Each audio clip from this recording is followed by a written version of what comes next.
Good evening, all, and welcome to the Tactical Devils. I'm your host, Jarvis, and with me tonight, as always, my co host, Stu Woolley. Tonight, we are going to talk about the only option left as we see it. The Gyökeres deal is looking really difficult at the moment, not just because he prefers an Arsenal move, but because his agent is an a-hole. And we have been struggling with that guy, with Frankie de Jong for a long time. So I think it will be difficult. And if we are ever going to sign Gyökeres,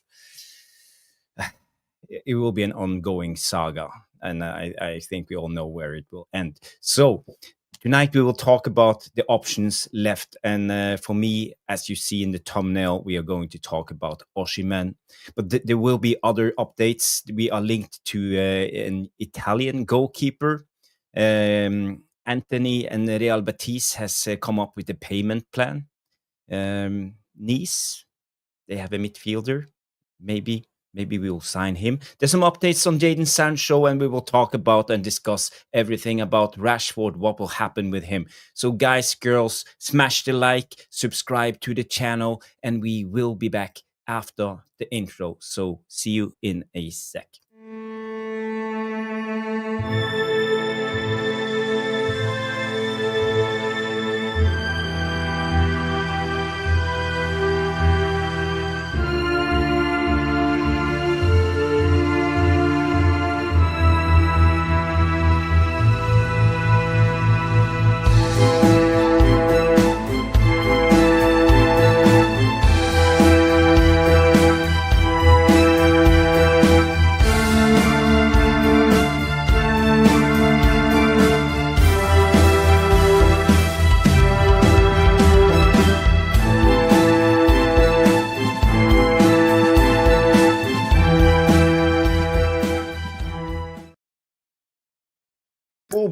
Boom, everybody. The Tactical Devils are back. Stu and Jarvis is back with the Monday night, 9 p.m. or tonight, a little bit later, 9:20 p.m. But, you know, it is what it is. Sometimes we have things and stuff to do, so I couldn't come on earlier. Stu was here at 9 p.m. and waited for me, so thank you, Stu, for your patience. No worries.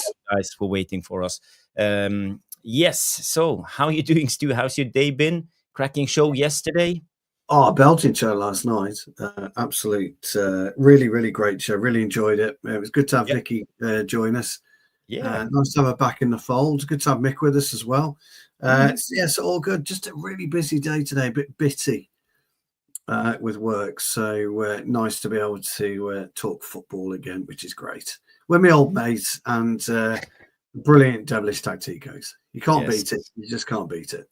That's the cue, the brilliant devilish tacticos, and that's you guys. And I already see we have Gavin Underwood in the house. Jarl Malmin coming in with the first comment. He said the Oshimen might not be an option anymore either, since his friends was smart enough to tweet something that had caught FIFA's eye. Gambling problems for Aussie, and he could face minimum of a 2-year ban.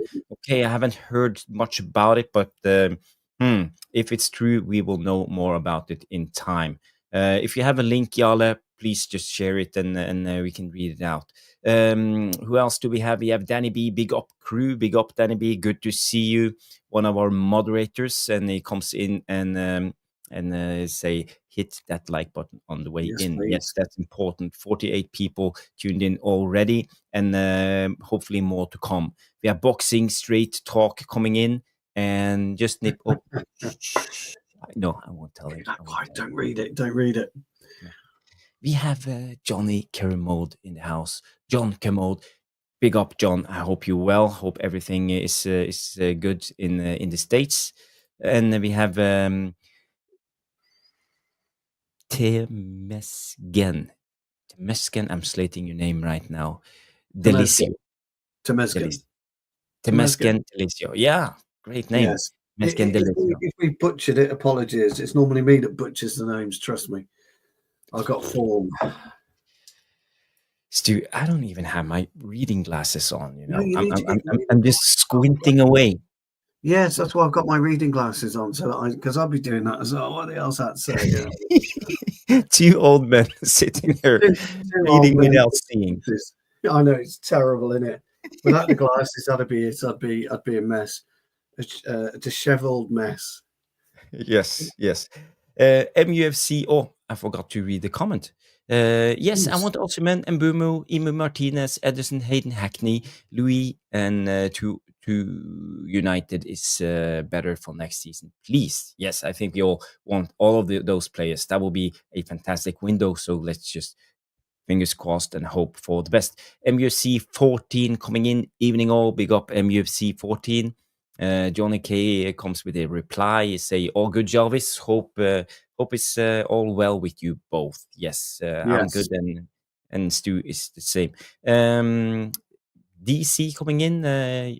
What do you mean, rejected Stone? Why should he pick a club who didn't make him a priority? Osimhen deserves better than Man United. Yeah, but for me, I think Osimhen is the only options left, and we will talk more about it, DC. So thank you for your comment, and we have Ricardo Diaz coming in. Well. Hey, big up, guys! Big up, Ricardo. So yesterday we dissected the latest on Gyökeres. It is a complicated deal to be done. He apparently he prefers Arsenal, and it's his choice. We can't force him.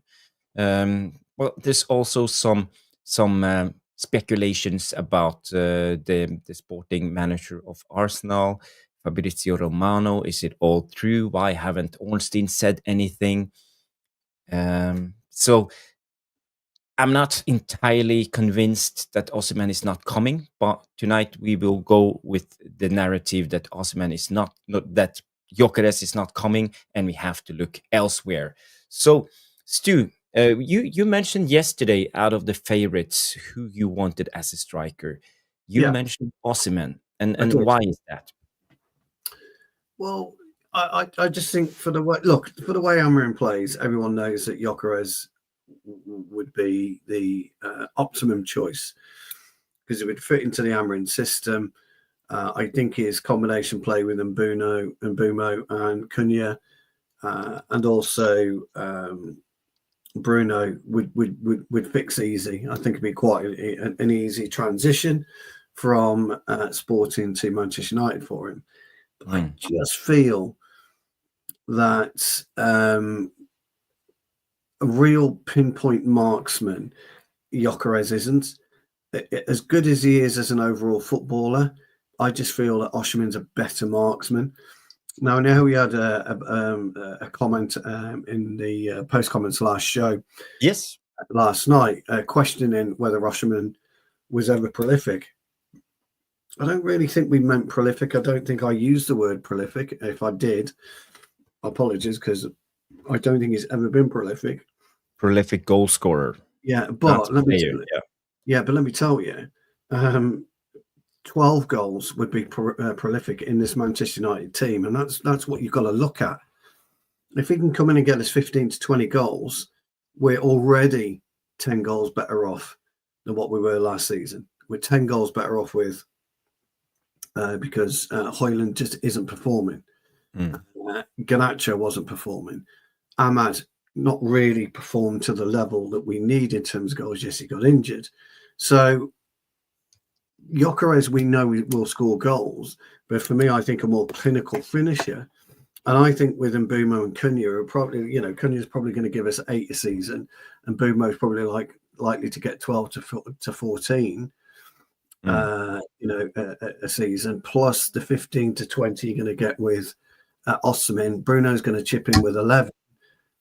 Already, you've hit the mark. You've hit where you want. Now, people will argue that Gyökeres will do that as well.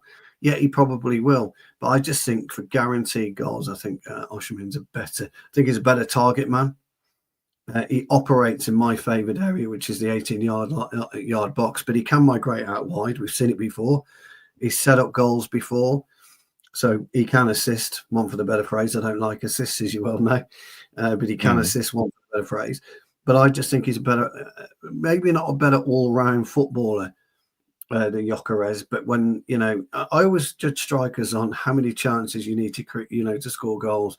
I think he probably scores 1 in 3, 1 in 2. I think somebody will tell me his stats is probably 1 in 8, 1 in 10. Yeah. Like that. But from what I've seen of him, his movement in the box is brilliant. His anticipation in the box is very, very good. He's he normally hits the target more often than not. So I think it'll give us a variety of different goal options as well. Where I don't think Gyökeres will give us that variety, but he will add to a brilliant attacking duo of Mbeumo and Cunha. So if Gyökeres is pulling out wide, then you are going to see Mbeumo go through the middle, Bruno go through the middle, and Cunha go through the middle, and they will score. We know that. So it's different. Do you see Oshimen's style like going out wide? Because as you said, he's he 18 is a yard box. type He of is a striker. box player, and that's where you want your striker. You don't want your striker out wide. You want him in the box. But he has that ability to be able to play out wide as well if need be. But I don't think he will do. I think he'll be straight in the box. And I think Mbeumo will find him. I think Cunha will find him. 100% Bruno's going to find him. 100% we know Bruno's going to find him. And I just think he just gives us that little edge. That's my own opinion. Yes, yeah, but I respect your opinion, and I partly agree. But I just gotta say hi to Jungle United for Yes. UTFR. Evening, chaps. Osimhen is not the answer. We should look elsewhere. And Dino Junior coming in and say we're not in a position where we can reject Gyökeres if Arsenal doesn't get him. Yeah, I think we all feel that, and we need a striker. And when it comes to Nicolo Berta, the sporting director, isn't that his name? Berta, yeah, I of can't Arsenal. remember He's known for targeting several players at the same time and almost ending the contract without signing one of them at least. The question I've got: if you don't go for Oshimen, you don't go for Gyökeres. Forget Ekitike. Who do you go for? Who out there is the striker that we need, that we can get? You've got to be realistic.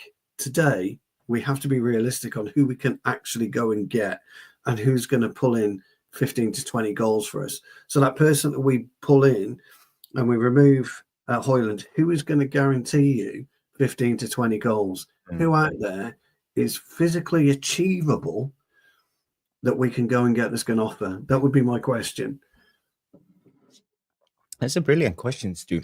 I know that the Devilish Tacticos, the live chat, has some good options, the answers, because the footballing knowledge of these guys are incredible. It is, yeah. When it comes to me and Osimhen, I've said it a lot of times. He's a different player when he played for Nigeria, especially when I watched him in the AFCON last winter. Yes. For me, he was a hard worker. Was no star player. He worked really, really hard for the team, and he wasn't all in the 18-yard box all the time. He dropped down. He kept the ball in motion. He holded up the center backs, pushed them back. He kept the ball in motion. So for me, I think I see him as an intelligent player, and I think he can adapt to every manager and what type of tactics the manager have. So, in a way, I think we look ourselves a little bit blind on Osimhen and put him in a booth that maybe he's not. Maybe he's better, and he has other qualities than people might think. Yeah, yeah, absolutely great point. We've also got to look at the team, the way that the team set up in the AFCON, whether or not that our strengths will be a bit more different, won't they? We know that Mbeumo, and we know that Cunha can really drive from deep with the football. We know that Bruno can pick out, when he's on his game, 20, 30, 40-yard passes. We know that Vacate can get in there, win the ball, move it up the pitch quickly. We've got wing backs that can move the ball up the pitch quite quickly, and Dorgu and then Dallo at this point in time. What we've lacked is that real target person that when they're, we're in the final third, the ball can be delivered. We just haven't had that. And people will say, well, we just don't deliver anyway, but we can deliver. We have the ability to cross and speedily cross. And Oshimen is going to be in there, and he's going to get his head on it, his elbow, his shoulder, his knee, his ass, whatever. He's going to do what he can to score goals. And that's the thing. However, the Gyökeres, he'd run in behind Mbeumo, and then you're relying on Mbeumo to crisscross. So if Oshimen comes here, you're relying on Mbeumo then to hit the number 9 position, which he can do. He's done it in the past with Brentford, or vice versa with Cunha. If Gyökeres crisscrosses out to the left, we want Cunha straight into the middle. So whatever happens, whatever the configuration of that front three is, when the 9, if he does decide to migrate out wide, then that wide player has to move on into the middle quickly. So it's like a crisscross. And I'm hoping that with Mbeumo and with Cunha, Osimhen or Gyökeres, that will happen.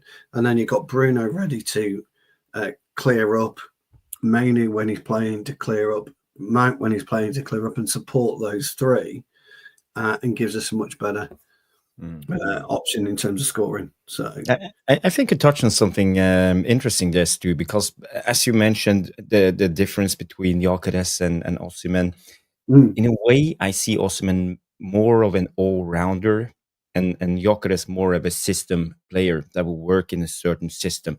And absolutely. In a way, it's worrying because we don't even know if Amorim is staying. If things takes a wrong turn at the end of the start of the season, and we're sitting like 10th at Christmas, I think the gloves are off, and the fan base will start demanding Amorim's head on a plate. And what happens then if we spend all our money on Gyökeres and we bring in another manager who doesn't play the Amorim system? Are we then stuck with another situation like Rashford, or like with players that we can't use in this system? Well, therein lies the main issue, isn't there? But football's all about taking risks. Manchester United don't take risks anymore. Our players don't take risks. You've got to take a risk, and this is where, again, when you look around, who's available, which top club has got a top striker available, which top club needs a top striker. None of them do. We spoke about it last night. Nobody needs a top striker at Real Madrid, Barcelona, Bayern Munich, City, Liverpool. There's only Arsenal, Manchester United looking for and maybe Juventus if Vlahovic moves on, looking for a top end 9. So 2 doesn't go into 3 for sure. This is why Ekitike is clearly coming into prominence, isn't it? Maybe what Yoro was saying about that if there is issues with Oshimen and gambling, maybe we know all this and we turned our attention to Ekitike because we feel he's more of a gettable product. But we've also said, Jarvis, last night, we don't want a 22-year-old prospect. We need a proven striker. Oshimen, whether we like it or not, is a proven striker. It doesn't matter. So that's why you would say he's the best option out there at the moment. You need proven. When the ball's whipped in, you've got you need somebody on the end. It's really interesting, I think. And I think it's finely poised as to what we do. But the club have to have an idea of what they want to do. I don't want to know that the club don't know what they're doing. Jordan Wall is in the house. Big up, Jordan. Good to see you, my Swedish friend. And someone in the chat mentioned Mateta. Jean-Philippe Mateta, Crystal Palace. I think a lot of the fan base actually wants Mateta in right now and see him as the answer going forward. Well, that's an interesting one because 4 weeks ago, we're talking about his strengths. But you were more convinced of his hold-up play rather than his actual ability to pop the ball in the back of the net. And you were right. And the guys are right. He is Premiership proven. And he scored, what did he score? 12, 13 goals at Crystal Palace. So, a tough team to play in. And he scored goals. But his hold-up play Is he quite 14 is the number. 14, sorry. His in hold the up, league. absolutely top drawer, Jarvis. Big, strong, use his elbow, will smash out, centre halves, no problem. But can he finish like Osimhen? Yeah, that's all I'm saying. And I think we're at the stage of our rehabilitation at Manchester United where we desperately need that one who can finish. That's the way I look at it. I think the guys are right, by the way. Jonathan David, for free. Yeah, he's an option. Yeah, I think he's a great option, Danny. I think he's a great option. I really do. I like him. I just have to. Sorry for bolstering in, Stu. I just have to say, there's nothing that's free in this world, and Jonathan David is not free. We have to pay a lot of money for him anyway. Yeah. Big sign-on fee, agent fee, extra salary, and so. Well, I don't know where, but I read somewhere, even though he comes in on a free, it would cost us about 20 to 25 million pounds. Yeah, it's his overall package, isn't it? Agents fees, signing on fee, appearance fee, goals per game fee. Yeah, I mean, it isn't just 200 grand a week. Because it's 200 grand a week plus bonuses.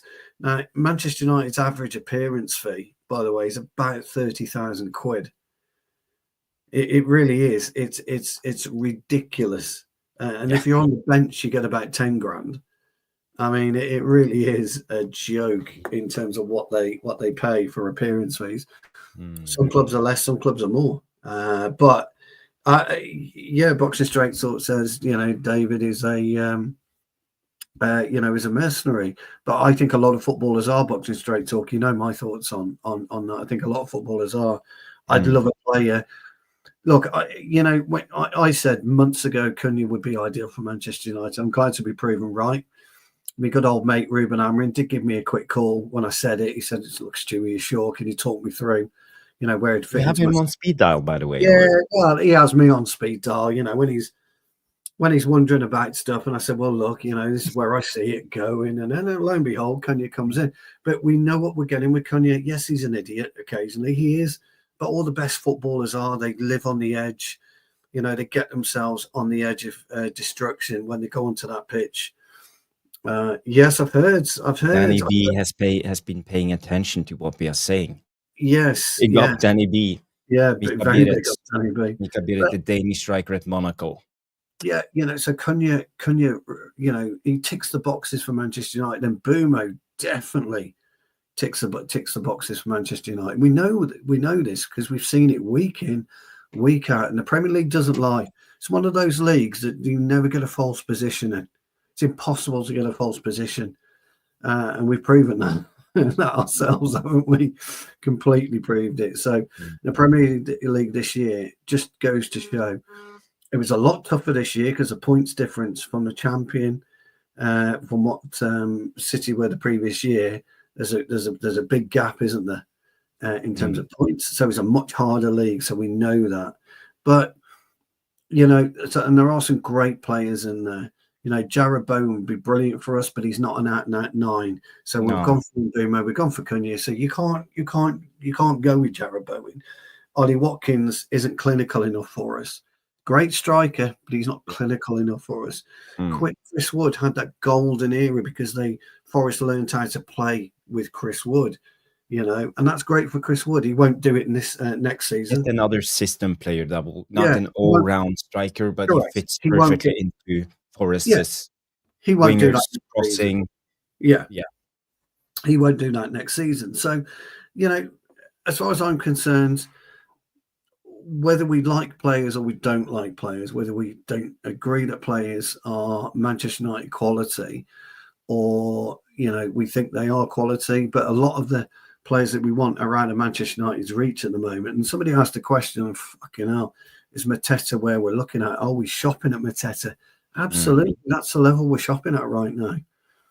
Would under the Fergie days, just saying Mbeumo and Brentford were in the Premier League at that time, and Mbeumo was doing what he was doing, Fergie would be all over him like a rash. He signed Dion Dublin, don't you remember? Correct. He's Correct. kind of similar. Yeah. Kind of similar, So same profile. I love everything the guys are saying actually tonight, and the Devilish Tactic is absolutely brilliant comments, and they're all very, very poignant, or all apt as well in terms of, is it the right thing to do? So I tell you something, guys. I just feel if we get Oshimen, it's the best move. If we can't get Oshimen for whatever, I would go with Jonathan David. I agree, but he is a complete mercenary, and I don't think he'd care about playing for Manchester United. I think if we went for somebody like Mateta, I think it'd overawe him a little bit. I'm not so sure he could cope with the number 9 jersey at Manchester United. I think he's a very, very, very good player. But can he cope with the jersey? I don't think so. So, again, I think our pool of absolute elite level is very, very tiny. 3, 4 maybe at best. But, you know, sorry, all I was going to say, Joe, is there's no magic formulas to football, is there? No. There's zero magic formula. You know, I play centre-half, but look at Harry Maguire, centre-half by trade, and he did damage up front. And he did damage up front, by the way, because he knows what a centre-half's going to do to him. So he's able to counter that. But that's really, the last 10 minutes option, I think, is brilliant. Put Big really Harry up on top. Yeah. Everything will sort itself out. The other thing, Jarvis, is I would go to say that if Amorim gets this right, we could really have a very, very strong season, because we're forgetting what Cunningham and Mbeumo bring to the party. We're completely forgetting it. We've almost written them off because we're too focused on the 9. But you've got 20 goals between them two, guaranteed. And this is where the comment from Sebastian comes in. Big up, Sebastian. Good to see you. Say hi, Stu and Jarvis. I'm starting to believe we will stick with Højlund and Xerxes as options after getting Mbeumo. Yeah, interesting. But we've got to. We might end up with both those two guys. We could. That's a hard reality. Yeah, or you've got to take Højlund out of the equation. He can't start the season, I don't think. And I think Amorim realises he can't start the season. So it could well be, as you quite rightly say, guys, that you play Xerxes up front. For me, very, very controversial, I know. I'd stick him as an 8. He hasn't got the legs, by the way. I'm not talking a box-to-box 8. I'm not talking a box-to-box 8 because he doesn't have the legs to do box-to-box. That's why you need a real solid 6. You're talking about the Jan Mølby-esque number 8. Yeah, this is why you need a real solid 6. Yeah, you need a Sanderberg in there who's got mobility, can pass, can tackle, a real quality 6. And he would be a brilliant complement to a great 6, and he would just play within that middle third area, and he would be absolutely brilliant for a 6. Absolutely brilliant. I see a lot of people mentioning this Luca Stassen. I have to be honest, I haven't heard about him. He plays from Saint Etienne. He scored 12 goals in 28. Okay, let's check him out. Give me 2 seconds. I will bring him up. Yeah, I don't know too much about him. Danny P. Danny P's definitely pushing for old Mika Beereth. Yeah, Mika Beereth. Yeah, but we did a segment on Mika Beereth. Yeah, you did a segment on him. Yeah. So let's see, what do we got? Lucas Stassen, forward, 20 years, 200 days, so almost 21 years. Yes. Played in Ligue 1, 28 games, 12 goals, 4 assists. Okay, Danny B says West Ham are in for him. Okay. His stats looks okay. Non-penalty goals is in the 78th percentile. Same with assists. Averages 23.69 passes per game. Pass completion of 74%. That's decent for a striker. And progressive passes received. He probably is intelligent and knows how to move for What's the his ball. market value? What's his market value? Okay, what happened here? Okay, here we are. We are back. We are back. Yeah. Defensively, there's not much to talk about. Red tackles, 67%. Okay. Market value is well, he has no market value. Okay. And you compare him with Jonathan David, Broya, Iglesias. Let's see, Julian Alvarez, Atletico Madrid, Okay, that's decent. If he's Marcus Thuram. oh well, do you know what? I quite like him. He's And look at number experienced 9, goals, Nicholas isn't Jackson. he? Hey! Actually, I didn't have time because I was in a meeting, but a TikTok popped up on my phone, and it was Nicholas Jackson shooting. And I didn't have time to fucking send it because I would have sent it. I just didn't have time. So I think this is a really good comment by Ramo. With 2 goal scoring number 10s or number wide 10s, we need Firmino type striker between them. Absolutely. And that's where Xerxes comes in. Yeah, Firmino was quite low, if you remember, Ramo, on his goal scoring output. I think about 8 a season, maybe 10. If we get Xerxes in that region, but maybe around 15, absolutely. I wholeheartedly agree with you, pal, because he's got the qualities to do that. Story's right. And Bergtrain's gone. I know we're desperately pissed off about that story. We keep bringing him up because he would be perfect for us. Absolutely. Dave, 147, good to see you, pal. Oshimen's his guy with what's on the table right now. Ahmad is free from Tehran. Jarvis, take a look at Ivanovic, Franjo Ivanovic. Okay, we'll have a look at that one, Ahmad. While you're doing that, I'll just do some more comments. Can you just start it so I'll remember? Of course. Yeah. Franjo Ivanovic. Okay. Yeah. By the way, there's 197 watching combination between YouTube and Twitter, which is absolutely brilliant. If you can get us over 100 likes again, guys, it'd be absolutely brilliant.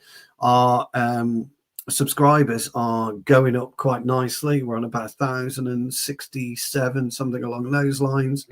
Last time I looked, but it might have changed. But if you could get us maybe to 1,100 tonight, that would be absolutely brilliant, and we can just keep pushing and pushing and pushing. We've got some great shows lined up. Got some brilliant guests lined up over the the summer window, because nobody's interested in that Mickey Mouse Cup that's going on at the minute, the World Club Cup. Nobody cares. So yes, exactly. He's not a pressure. Prezza, this is stashing though. Not quite sure you talking to. It might have been Stassing. Guys, we have some breaking news coming in from Center Devils. I want to bring it up. We can talk a little bit about it because this was one of my subjects. It's from Sully Talks. So let's just bring it up and you can all read the headline. So this is what Sully Talks is reporting. It understands that multiple Saudi Pro League clubs has made surprise inquiry to sign Jadon Sancho this summer. So this was one of my talking points for the night. What are we going to do about Jadon Sancho? Apparently Saudi is going in for him. The problem with Sancho is 1 year left on his contract. He can just sit it out, do his freedom thing and protest for 12 months and get a couple of extra millions and sign for someone else for free next summer.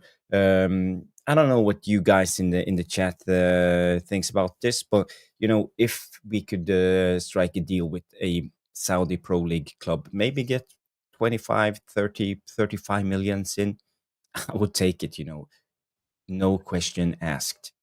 Yeah, look, if we can get Saudi interested in Jadon Sancho, that's the best for all parties. All parties from Manchester United, Saudi Arabia get a decent big name, so to speak. That's what you want to call him. And he gets his greedy salary that he wants. So good riddance. I would pay for his ticket myself. Get on that plane, get on that A380, fuck off to Saudi Arabia and don't come back. Yeah. And Yala comes in and say, I've said it a few weeks ago that Ben Jacobs becoming a tier 1 journalist right now, Ben Yes, Jacobs, yes, said yes. during a live interview that there's at least 3 clubs from Saudi who wants Sancho. And we know he doesn't care about his footballing career. He You doesn't. know, Not no. interested. Not It's all interested. about the bling bling and the cash, and that's it, and the PlayStation 5 and the squares and dots all night long. So for me, could be an option. Could happen. I think it should. I think it should. I think we should be pushing for it as a club. We should be telling him, here's your option, go, because we're just going to sell you anyway. And we've got to start getting tough with these players. None of this, I don't want to go to Saudi Arabia. Tough. We pay your wages. We own your contracts. Get out. The width of this chat. Yeah. Oh, yeah. Well, that's true. Yeah, they won't be having any of that. Absolutely. You are not wrong. You are not wrong. Yeah. That's my type of humor, It's Mm. funny. It's very funny.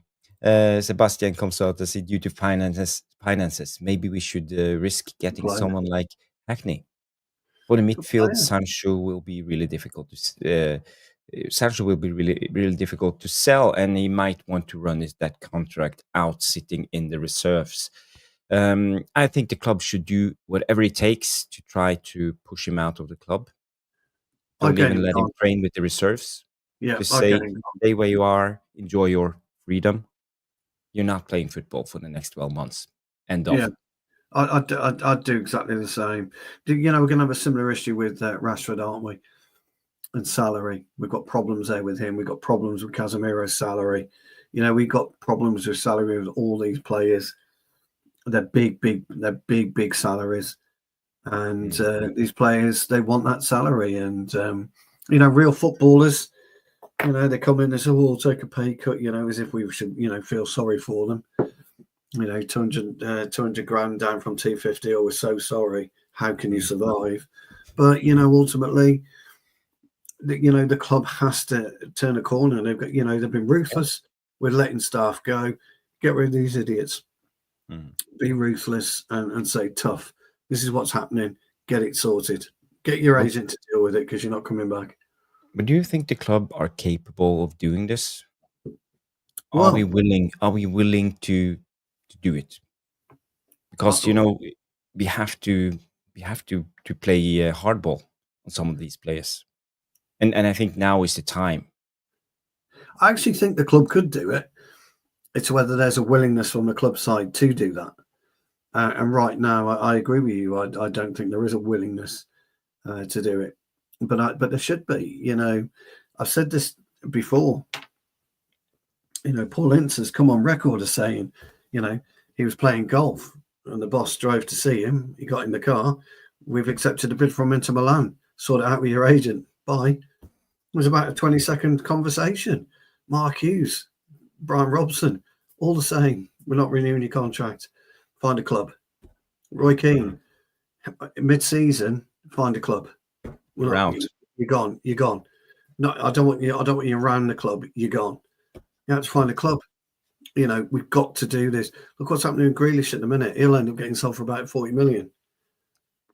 Yeah. 45 million. Grealish. He's, I want to stay and fight for my place. Guardiola won't have that. No chance.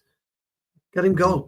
I don't want him back. Get him gone. He's not come to the World Club Cup. I don't want him anywhere near the club. Get him gone. So by the time I come back, I want him gone. And we've got to do that with Sancho. He should have been in after Chelsea paid us the 5 million. It should have been Amorim's office or Brada's office and said, right, here's the situation. You have got to find a club because you're not going to be working with Manchester United after this. Get it gone. Toilet cleaning duty. Yes. Well, all this, some players don't mind it. Winston Bahada at Chelsea, 40 grand a week, couldn't be bothered to play. You're paying me 40 grand a week. I don't want to play football. So what are you going to do?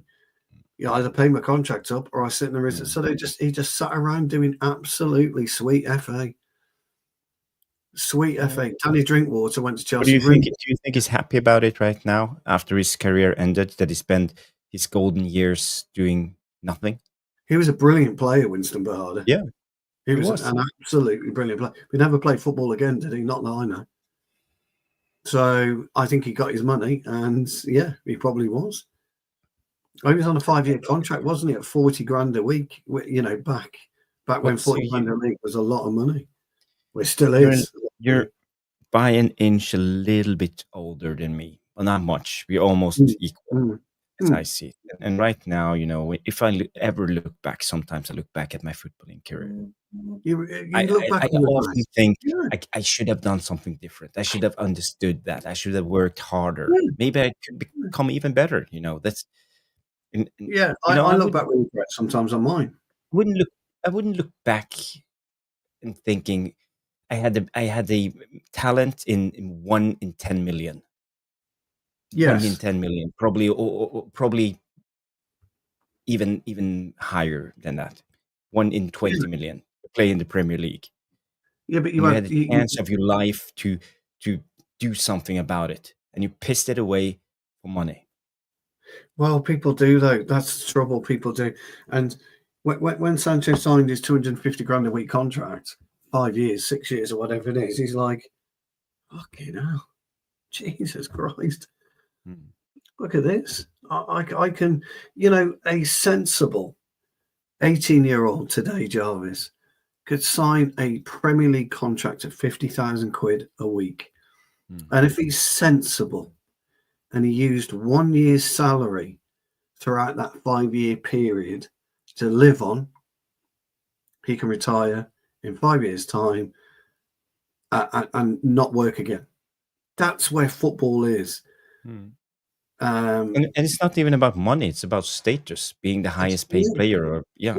And these players, they don't care because they're in such a bubble that. When somebody comes out to you and says that £700,000 to a footballer is life-changing money, you can never take that person seriously again in your life.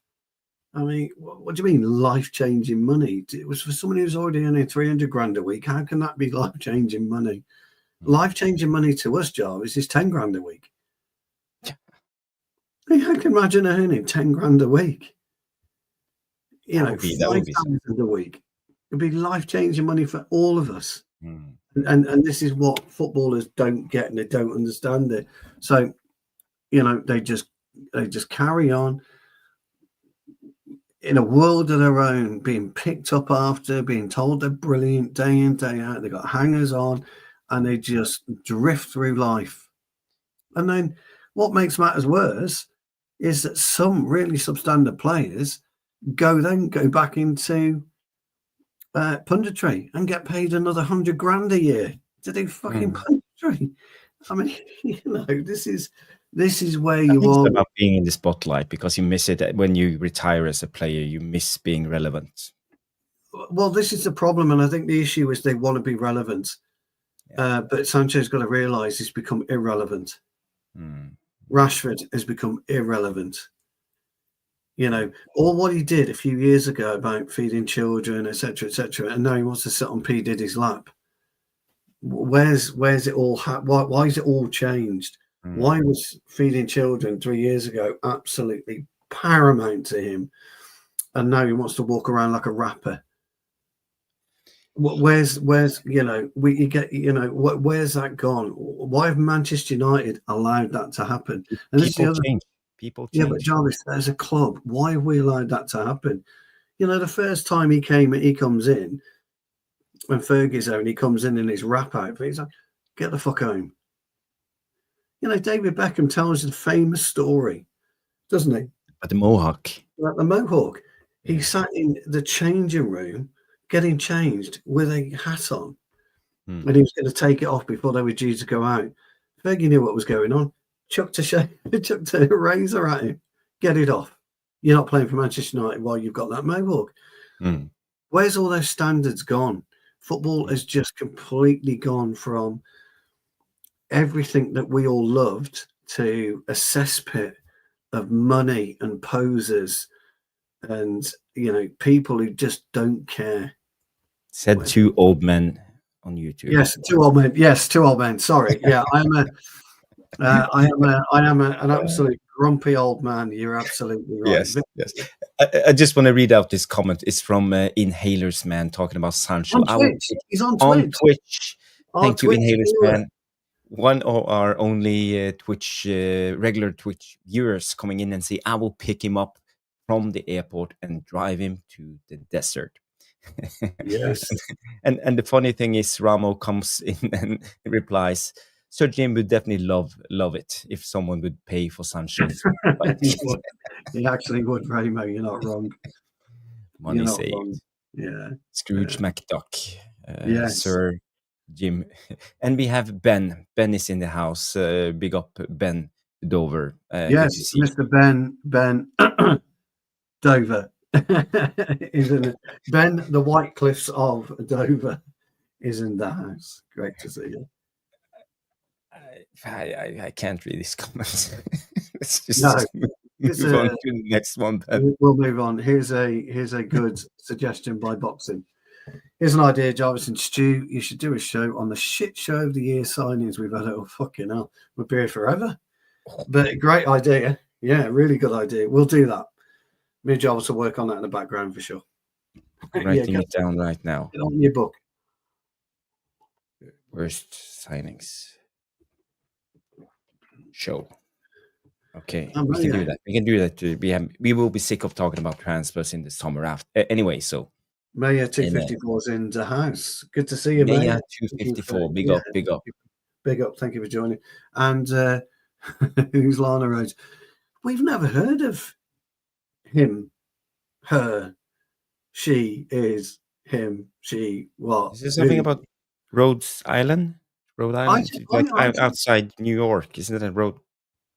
Or isn't it a wrestler? Or no, that was Randy Rhodes, wasn't it? Not Lana Rhodes. John Cena. Was it John Cena? But we don't know. Evening, JR. Evening, JR. Is it Junior? JR. We'll go with JR. Yeah, JR. Yeah. Sounds like he's one of the characters in. Remember Dallas, the old sitcom? Yes, yeah, JR. Yeah. Cody Rhodes and Dusty Rhodes. That's who I was going for. A Greek island. Which one's a Greek island? What are we missing? Does he mean a geek island or a Greek island? James, I don't know. We are losing our track. Yes. So let's just end the Jadon Sancho debate. Let's just pray and hope that he will go to Saudi. Yes. Unless he will just sit on the bench for the rest of the season and not play, or not even the bench. And thank you, Ben Dover, for derailing us. Yes, you certainly did derail us. That's for sure. We were certainly derailing. Okay, let's talk about the next topic I have lined up, and that's about payment structure for this guy. Andrew Stage. Center Devils reports payment structure for Real Betis Anthony offer revealed.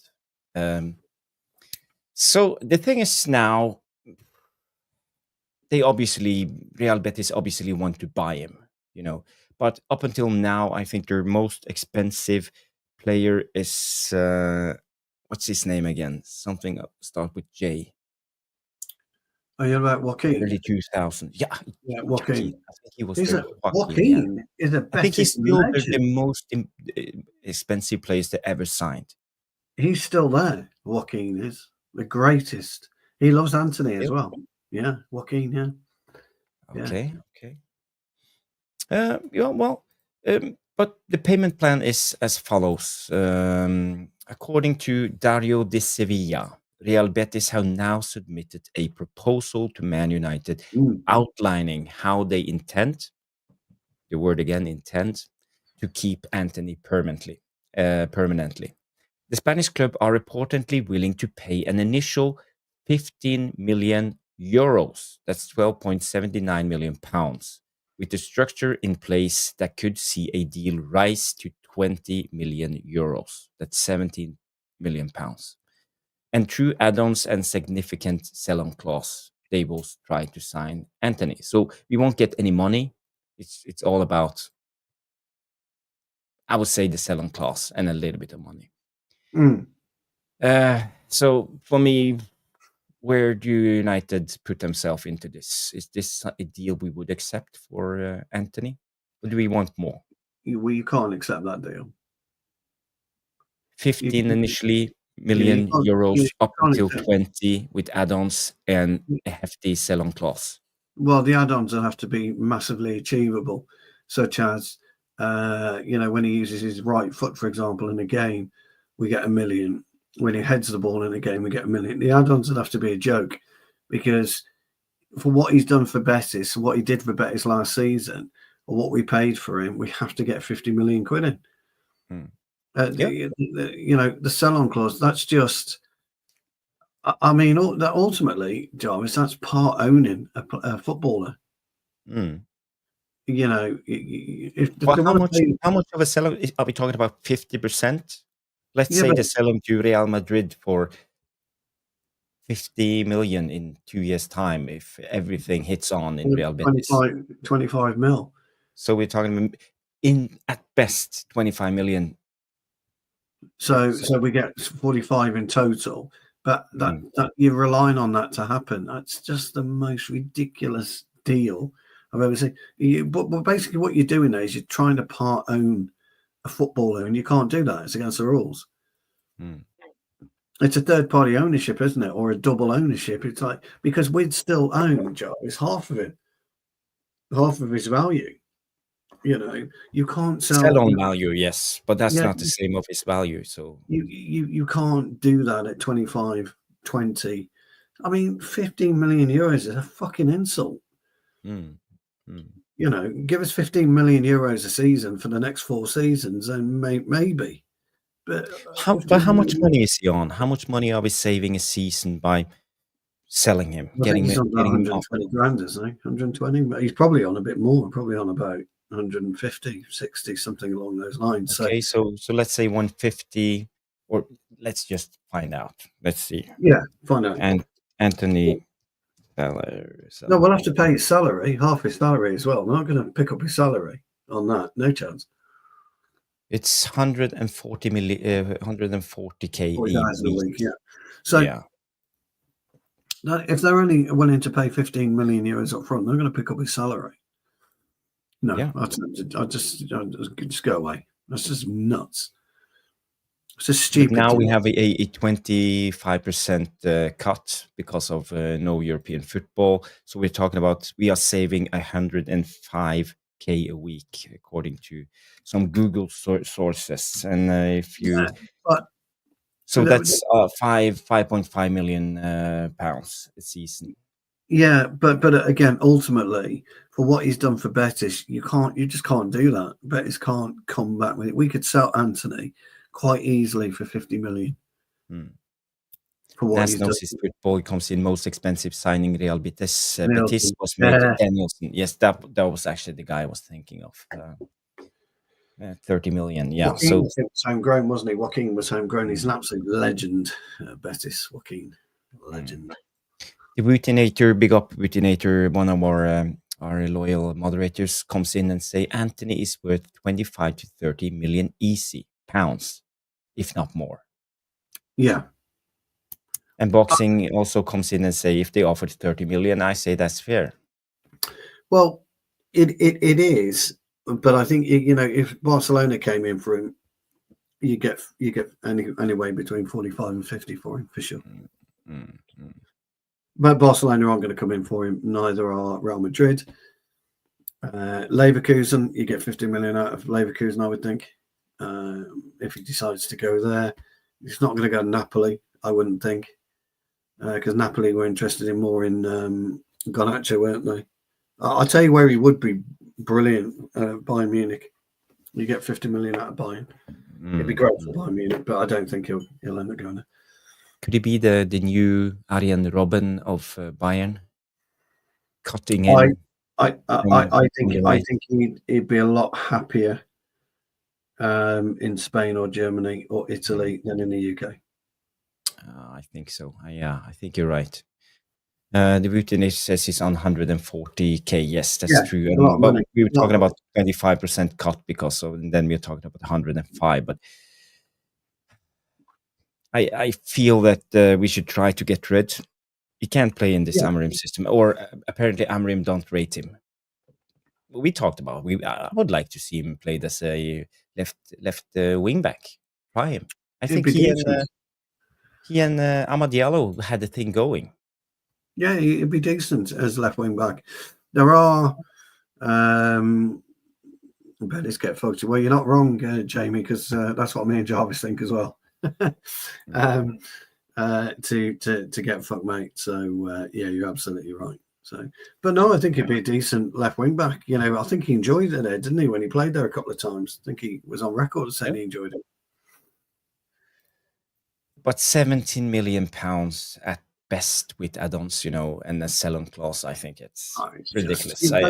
Those add-ons just aren't achievable. They won't be achievable. No. But how do we, as a club, how do Berada and Wilcox maneuver themselves out of this situation? How long can we go on negotiating with Real Betis? They obviously don't have the money to pay for Anthony, so should we just bin them off and say good riddance and take him back and put him out for sale?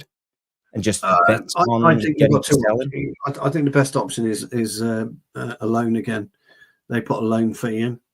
So they pay us a 5 million loan fee, and they cover 70% of his salary. That's the best option. Well, there's no contract are we talking about on Anthony? He's still got. He's bound to have 2 years left. Surely 3 years, 2 years. Contract. Let's find out. February signed. No, it doesn't say. Contract length, maybe I should contract length. Yeah, so no, I can't find it. 5 year. He signed a 5-year deal, and we signed him 2 years. 3 years left. So he's got 3 years left. So yeah, so that's what I would do. I would loan fee. Yeah, we still have time for another loan. Yeah, loan fee and salary. 70% of his salary. That's what I would do with Betis. That's what I'd go back and say. That's what you know what to take in that deal. It's just a dumb deal. Yeah, I think so. So next topic, let's just drop it. The Betis thing won't happen, in my opinion. No, same here. This came out. This was one of the big news today. All the other channels have talked it to death, but we can just bring it up and talk a little bit about Hugo Ekitike. Yes. So this came out from Fabrizio. Ekitike is a player appreciated by the club.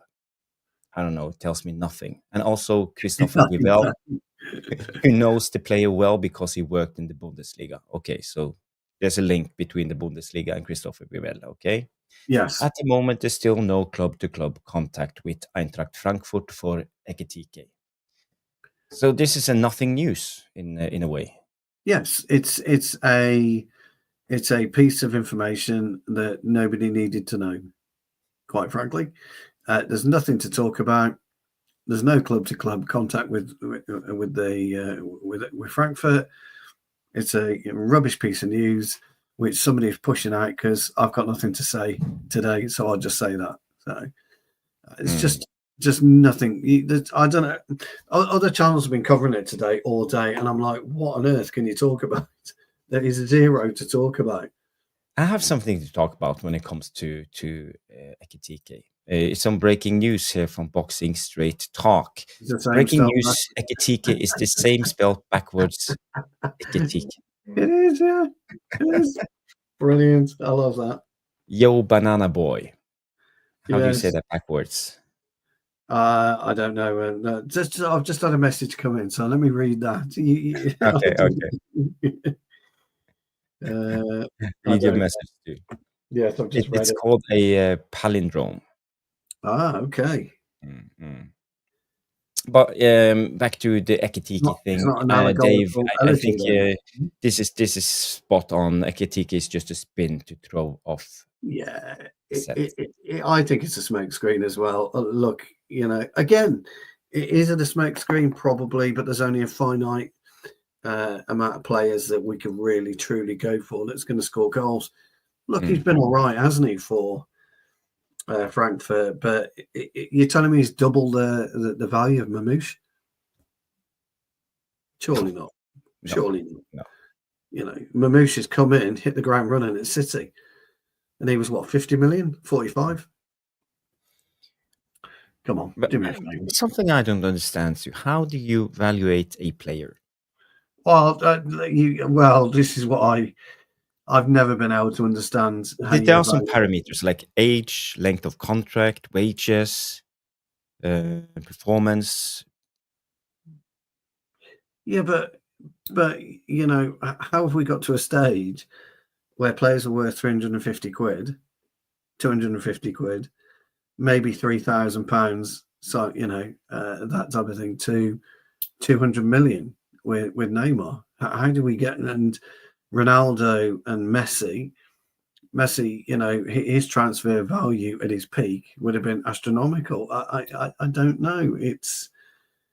I just find it a joke, to be honest. Transfer fees.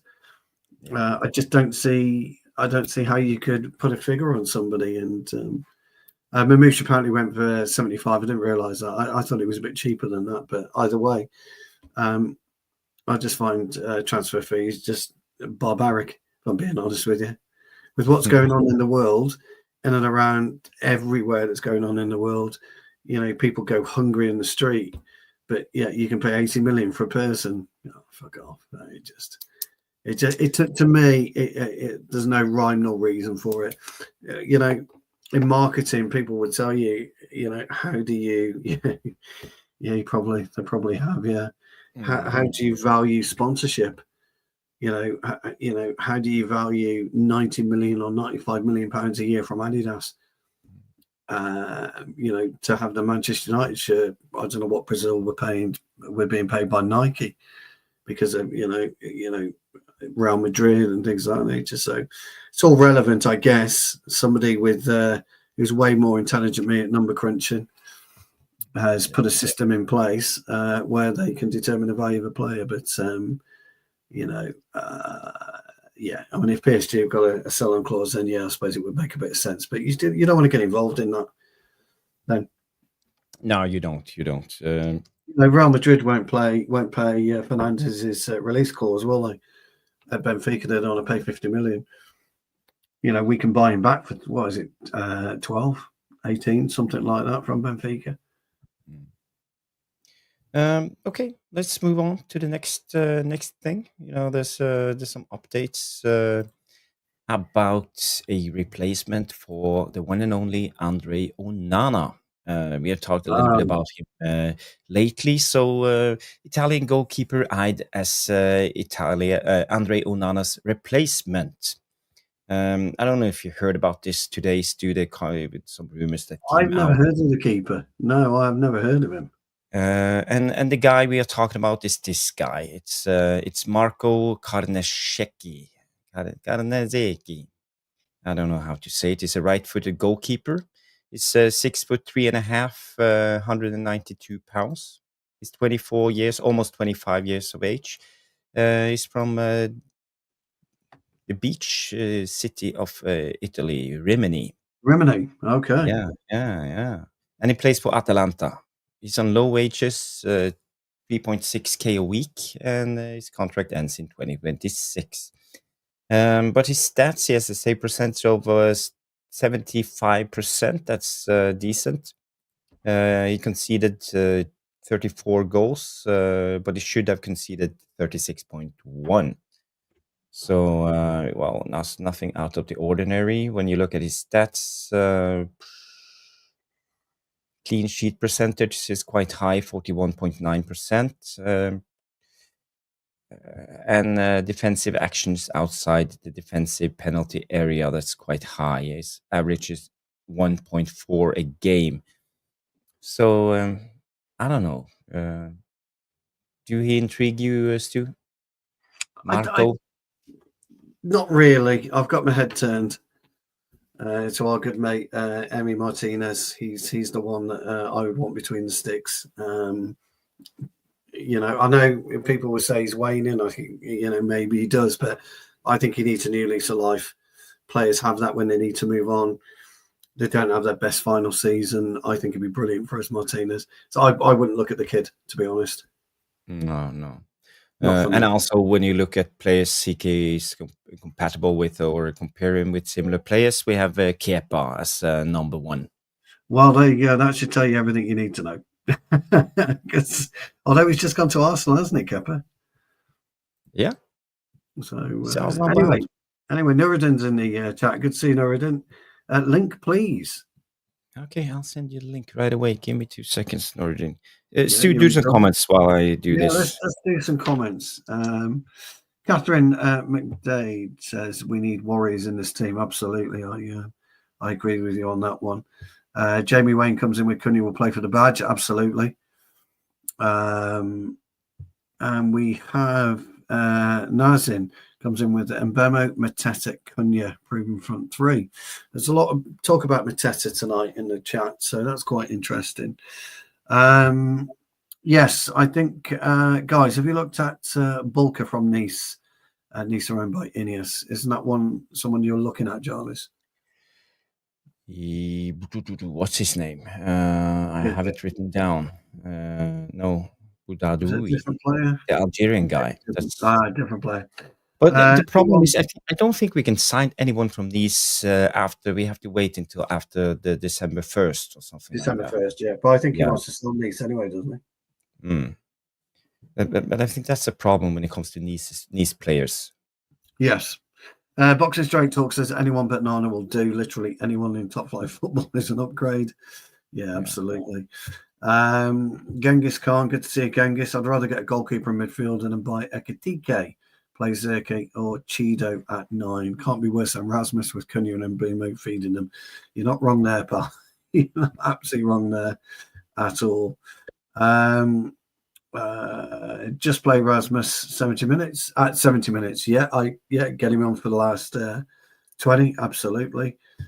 Jamie says, Stu, what I like about Cunha is he didn't hesitate to come here regardless of what state we're in. Absolutely. That's the type of elite mentality you need, pal. Hey, there he is. Here he is. Good to see you. Good to see you. Yes. Big up the boy. Smash the likes, people. Smash the likes. Let's be having ya. Let's be having ya. Devils Tacticals are in the house, mate. The house. Congratulations to the channel on the reaching the milestone, being able to monetize properly now. Congratulations. Big up to everybody. Love and light. We know who we are. We know who we are. We're Manchester United, but only in name. We know who we are. That's the new chant. Big up. Big up. That's the new chant. That's the new chant. Jarvis says for Nicholas Jackson. He knows who he is. He knows who he is. How's it go, Jarvis? Was it like that? Jackson point. I've just had my cousin text me. Delap with an assist. First, come on as Chelsea player tonight with an assist. Yeah. I'm like, yeah, give it a rest, pal. Give it a rest. Who scored? Was it Jackson? It was no. It wasn't Jackson. It was the other £100 million player they've got, the Argentinian World Cup winner, midfield player. Enzo. It was Neto and Enzo that scored apparently. Yeah, I think Neto scored. Yeah, I'd loved it if Jackson had popped one in there. That'd have been fucking gold, absolute gold. He would have told Jarvis would have done a bit of the PR and said Jackson has scored in the World Club. Yeah. Yes, in the World Club. The World Club Championship. Yes. Yeah. I think about 4 people watched him. I think. Yeah. His name is Nicola. Look up Jamie Wayne. His name is Nicola Jackson. He's on finish, right? Hey, so I'll tell you. My favorite chat at Old Trafford, I don't know if you were there. You're nothing special. We get beer every week. That was my favorite. Yeah. I've never thought I'd hear that. All the years I used to go, right, I can't be asked going to Old Trafford because I'm just going to see another United win. I remember, honestly, I tell this story to a lot of people that where we got sick of winning every season. We just got sick of winning every game at home, and you knew who's going to score. Like Cantona will get one, Cole will score two, whatever. Like those type of games. And I remember I would go to town with my friends and chase girls when I was a wee lad. That was the time. Nothing wrong with that. That United Strand kid, fucking hell, he's never going to cut his hair, like ever. I mean, fair play to him, but he's never going to do it. I feel so bad for him. We should get him on, Jarvis. Reach out to the United Strand, and we can get him on. Yeah, update me, guys. What's happening? What's the latest? Well, there isn't really. There's not much going on tonight, and we just talked about we were linked to an Italian goalkeeper. He didn't look much, the Atalanta goalkeeper. We talked about the payment plan for Anthony. They are apparently offering us 15 million euros up to 20 with add-ons and a big sell-on clause. Betis. Thank you. We'll get 50 million or 60 million from Atletico Madrid. Yeah, looks like the way Atletico Madrid play, they might need more than Anthony. But yeah, and we talked about Jadon Sancho. Apparently, 3 Saudi clubs are after him, and what to do? Should we try to sell him or do something? Please go. And then basically, how do we force him out of the club? Jadon Sancho, Stu's favorite player. It's our false number 9. We don't need a 9. Jadon Sancho will play false 9 for us. Have you seen the shamelessness within the football club? They're still making money from Marcus Rashford selling Marcus Rashford. I know. It's just honestly. But yeah, my favourite player. Actually, I got accused of knowing nothing about football when I turned around and said we don't want Sancho at United. You don't know anything about football. You've not watched football. You don't know what you're talking about. There you go. Welcome to that club, Stu. I've been there. Exactly right. I've been there with many a player, especially Onana. But a bit of breaking news today, was it yesterday, that our Norwegian, It's Norwegian expert, set-piece expert, coach, who was the only surviving member of the coaches that were bought in for Erik ten Hag last season, where he's left to go to Spurs, apparently. Oh, what a shame. What's his name? Andreas Jorgensen. Yeah. Is he Norwegian? Is he a fellow Norwegian? I think he's Swedish, but he came from a Norwegian club. George Jarvis. No, he's Swedish. George He's not Norwegian. He's not Norwegian. We're not having anything to do with Scandinavian. No. We're not having anything to do with him. He's definitely Scandinavian, but So I was really pleased with his appointment, actually, when we appointed him, because Southampton were the smallest. They were the smallest team in the Championship, and he actually made them concede less goals and score more headers. So they on the table of the stats, they were conceding a lot of goals from set pieces because they were the smallest team in the Championship.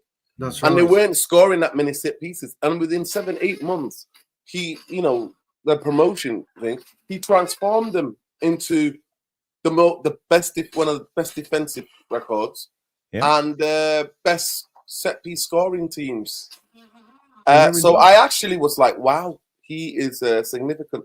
But unfortunately, he's been packing. I think Jim Glazer said, hey, he doesn't teach any stretching. Remember when Jim Glazer was pulling his leg saying, that's all I do to run the London Marathon? Yes. Stibowski. Did he blame the chemistry? The chemistry? No, was it the chemistry? No chemistry. But I thought, because I kept seeing him last season, I was like, wow, he's the only one that survived. Yeah, I'd love to have been a fly on the wall when he says, oh, I'm a set piece coach. Well, this is what I teach. And I'll be looking, I never knew I had to stand there. I've been playing football for 12 years. I didn't know I needed to do that. What? I'm supposed to mark him? Are you sure? I thought I was supposed to time his shoelace at that point. Well, it's true. We are being Americanized. It's the Americanization. In America, they've got a defense coach, they've got middle coach, they've got you got a quarterback coach. This is what we are. And half of the Premier League teams are owned by the Yanks. I know. And then you've got the Arsenal set piece coach who's like this miracle worker, you know, and everybody's looking around. And everyone's looking around saying, "What are you lot standing behind us for? Our coach told us to stand here, so why are you standing here? You've got to stand here, surely. You know, we don't know what to do. What do I do? Coach. I don't know what to do. Mark, you fucking man." I think it was about taking responsibility, wasn't it? More than anything. Yeah, it was. It was all about it. It was about taking responsibility, and I thought the Arsenal got figured out by the end. It took people maybe 4 or 5 months to figure them out. God knows why. You should have figured them out, during the same game. It's true. You talk too much common sense, my friend. That doesn't prevail anymore. Yes, that is true. You have to have a UEFA B, UEFA A, triple UEFA B, triple UEFA B to A for you to make common sense. I know. It's not good enough. Harvey, 22. You support Gala and Marcus Rashford. We'll be able to play within 2 weeks. Where are you? Oh, you support Galatasaray, right? Oh, really? Have you heard something we haven't heard? I saw some links actually, but they were from some Turkish outlets. I didn't want to bring it up because it sounded too sketchy, not reliable. But maybe that would be something. Well, they are flashing the cash. Leroy Sané apparently has lost a yard of pace and he's gone there, isn't he? He has. I knew Bayern, which is why I'm amazed Bayern haven't come in for Anthony. You don't be all day long. It's true. Bayern, I've got glasses. They've got 20/20 vision, mate. They've got 20/20 vision. They don't fall for that 85 million. I mean, there were a lot of rubbish that came out of Ten Hag the other day where Ten Hag was like, I was telling the club not to spend that much money. Are you taking the piss? After you told the club after you told Anthony to go on strike to get his move. Get his move on the piss. I mean, the club that's got all the money is Bayer Leverkusen. 150 million they've made in the transfer so far. It's amazing, that is, isn't it? Have they actually Liverpool they signed Verts yet? They signed on the dotted line. They signed Verts on the dotted line yet, or is it agreement in principle? No. I think it's done. Here we go. It's done. Here we go. Is it? Yeah. 115. I think 120 million. I think he goes up to. It'll be a British transfer record, wouldn't it? It's a big step that is for the Scousers. I hope it really backs. Well, they didn't spend the money for a whole season, so that's the reason. No, you're right. They've got a shitload of money available, haven't they? They didn't need it, and that's the thing, It'll be interesting to see how Slot organises the Scousers next season because he came into a ready-made, ready-working machine. Let's be honest. Who didn't need any coaching. Let's be honest, they just didn't. Because I didn't think they played any different under Slot than they did under Klopp. And to be fair to Slot, it's the right thing to do. I'm changing nothing. Win me the league, and we'll start again in the summer. And that's the right thing to do. And I think that's what Amorim was desperate for. He didn't want to come, did he? 6 months. 6 months. He didn't want 6 months. He knew he was never going to get anything going in 6 months. So it'll be really interesting to see how he produces, what the players produce next season. Well, I'm really worried for him, Stu, on all seriousness. Yeah, and rightly so. I'm really worried for him because I feel it's like he's going to be hung out to dry again by the football club. But let's hope that's not. Let's be positive. Yeah. So the positive is that they will get him the players. But the most important thing for me is that whoever we're signing has to go on that pre-season tour with him. Yeah, no, July the 19th. 100% agree. They've got to be in July 1st for me. We've got a couple of weeks now to get it done. And Boomo, we should be able to do this week. I don't, none of this rhetoric bollocks. We should be able to get him done this week. We know a striker is going to take a bit more time. We know the complications involved in a striker, but Mbumo should be able to get done. But I agree, July 19th, they must be on pre-season tour, whoever. Yeah. Jarvis, I don't know if you saw it, that Kalanka, this article for The Athletic. It was funny. I'm like, wow, they pay you a lot of money to write this. And we've been saying it for a long time. We need a striker who can hold up the ball, who's got pace and power. I don't know if you saw that bit of article, but I found that fascinating. I'm like, well, all of the strikers we've been linked with have got little bit of the attributes, but none of them have all of the attributes that is listed. I don't know if you saw that. And actually, strikers who have all those attributes don't exist anymore.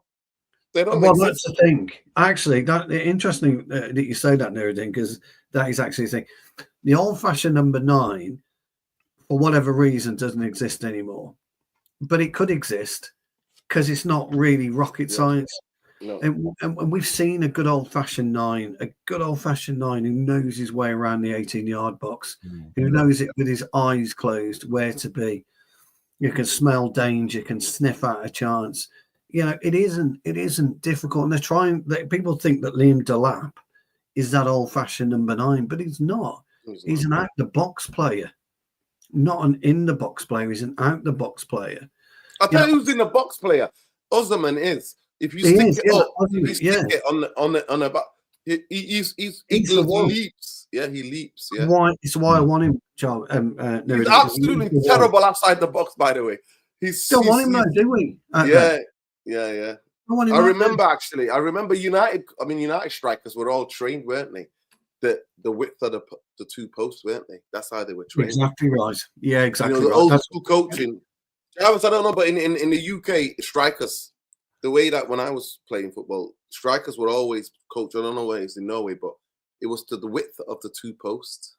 That's exactly right. That's where you lived. That was your. And the biggest thing that used to be told to young strikers was get your head over the ball. Correct. Yeah. Head, knee over the ball in the width of the, and that's why I remember, and I'm just like, wow. Yeah, it's way back when the goat was prowling for Man City up front. Feed the goat. Oh, Jungle, they had a Jungle. Yeah. Goat, who actually started out life at Manchester United. Not many people. Yes, I remember that. I know that, Stu, because I know these things. I know that. Goat. But he fed in between the circumference of the goal. That was his. Yeah. That's the way we get the cross came in. Him and Niall Quinn. Used to eat. Fuck all outside the box. Alan Smith, okay outside the box, not brilliant, but get him inside the box. Wow. Totally different. Different. Two width of that post, anywhere in that, bam. Oh, Andy Gray, king of the diving headers. I mean, he would launch himself 2 foot, maybe a foot off the ground and still score with a diving header. The only one, even Phillips. Remember Phillips for Sunderland? Yeah. 30-goal striker outside of the top 4, top 3. I know. Yeah, was last guy to score over 30 goals. Yeah. The closest I was going to say. And he was a little guy, wasn't he? He was a little guy. Kevin Phillips. Yeah. He knew where the goal was. Sunderland. He knew where the goal was. Yeah. Brilliant striker. But guys, it's funny that you talk about strikers because that's the main topic of the show. We talked about strikers before you came in, Nouradin, about the Oshimen links, and for me, Stu, he said he prefers Oshimen over Gyökeres. I know you don't prefer Gyökeres, but who would actually you go for? Is it Mateta or is it Vlahovic or Jonathan David? No, I don't rate. Choice. I actually don't rate. I actually watched that kid at Monaco, Jarvis. Mika Biret. Yes. It's good. Yes, Jarvis. I've got to give you some credit for that because you mentioned his name and I watched it. Yes, I watched him and I thought, very interesting goal scorer. Very interesting. He's intelligent, his movement. Very, very intelligent. And you know me, Jarvis. I talk about the closest league to the Premier League is what? The French league. It's the closest, it's the most resembling league in terms of the physicality. In terms of the physicality is that. And he looks very interesting as a young striker. I think Ekitike needs a lot more work, and we're not a club that develops players. We're not, and I actually think it'd be really good for. I think it'd be really bad for his career. Anthony Martial, you know what I mean? We don't develop these young players, and I actually think, and we got what we got out of Martial. I actually think, looking back on his career now, I think Martial did remarkably well for a club that was so unstable, sacking managers right, left, and centre.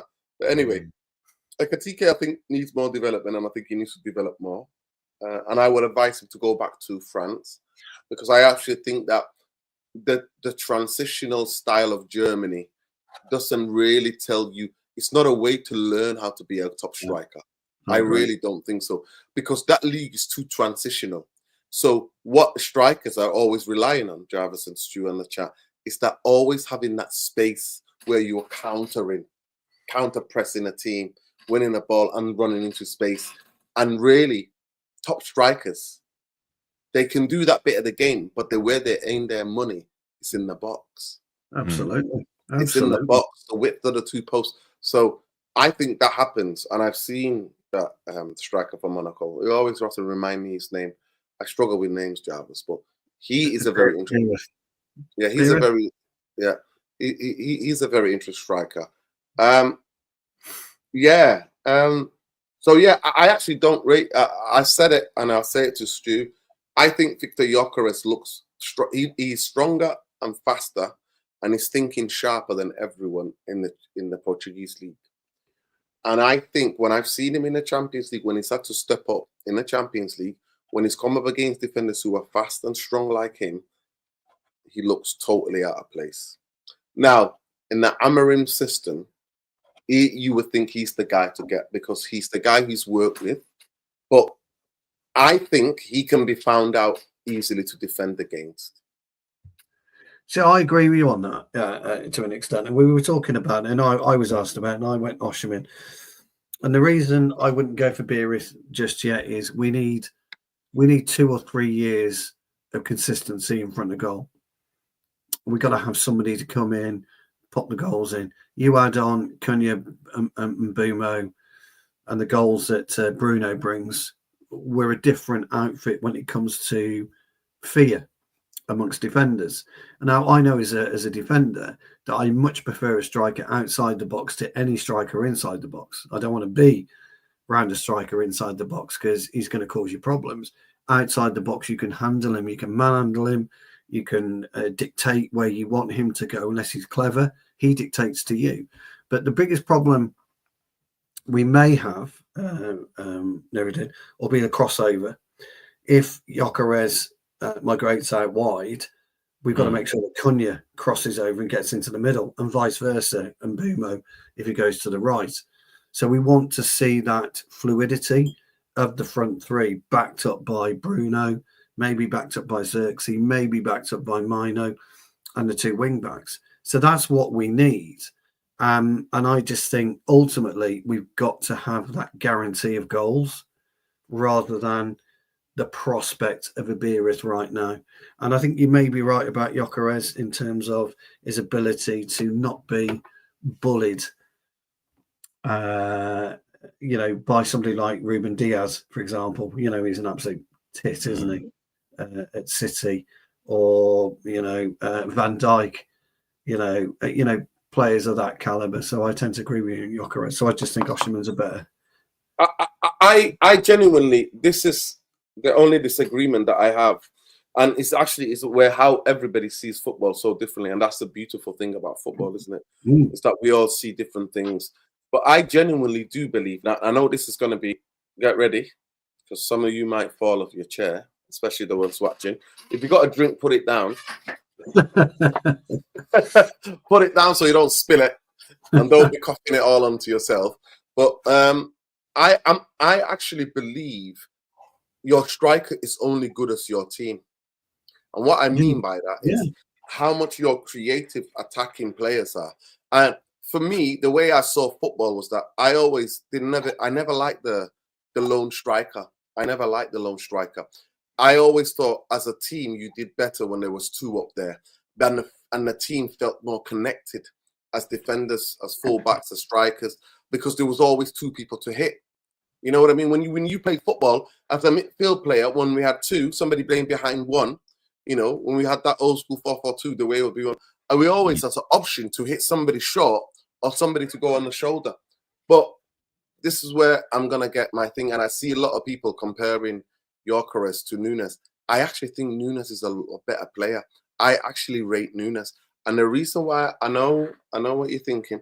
The reason why I rate Nunes, I think Nunes needs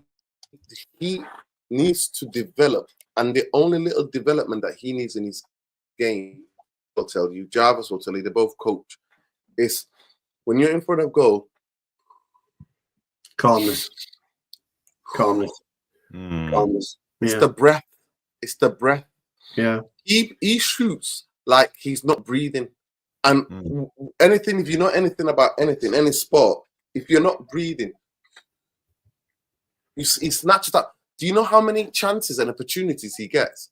People say he misses so many chances. Big up Mr. B. He misses so many chances, but it's because he gets into so many dangerous positions. He's tall. You can hit him long.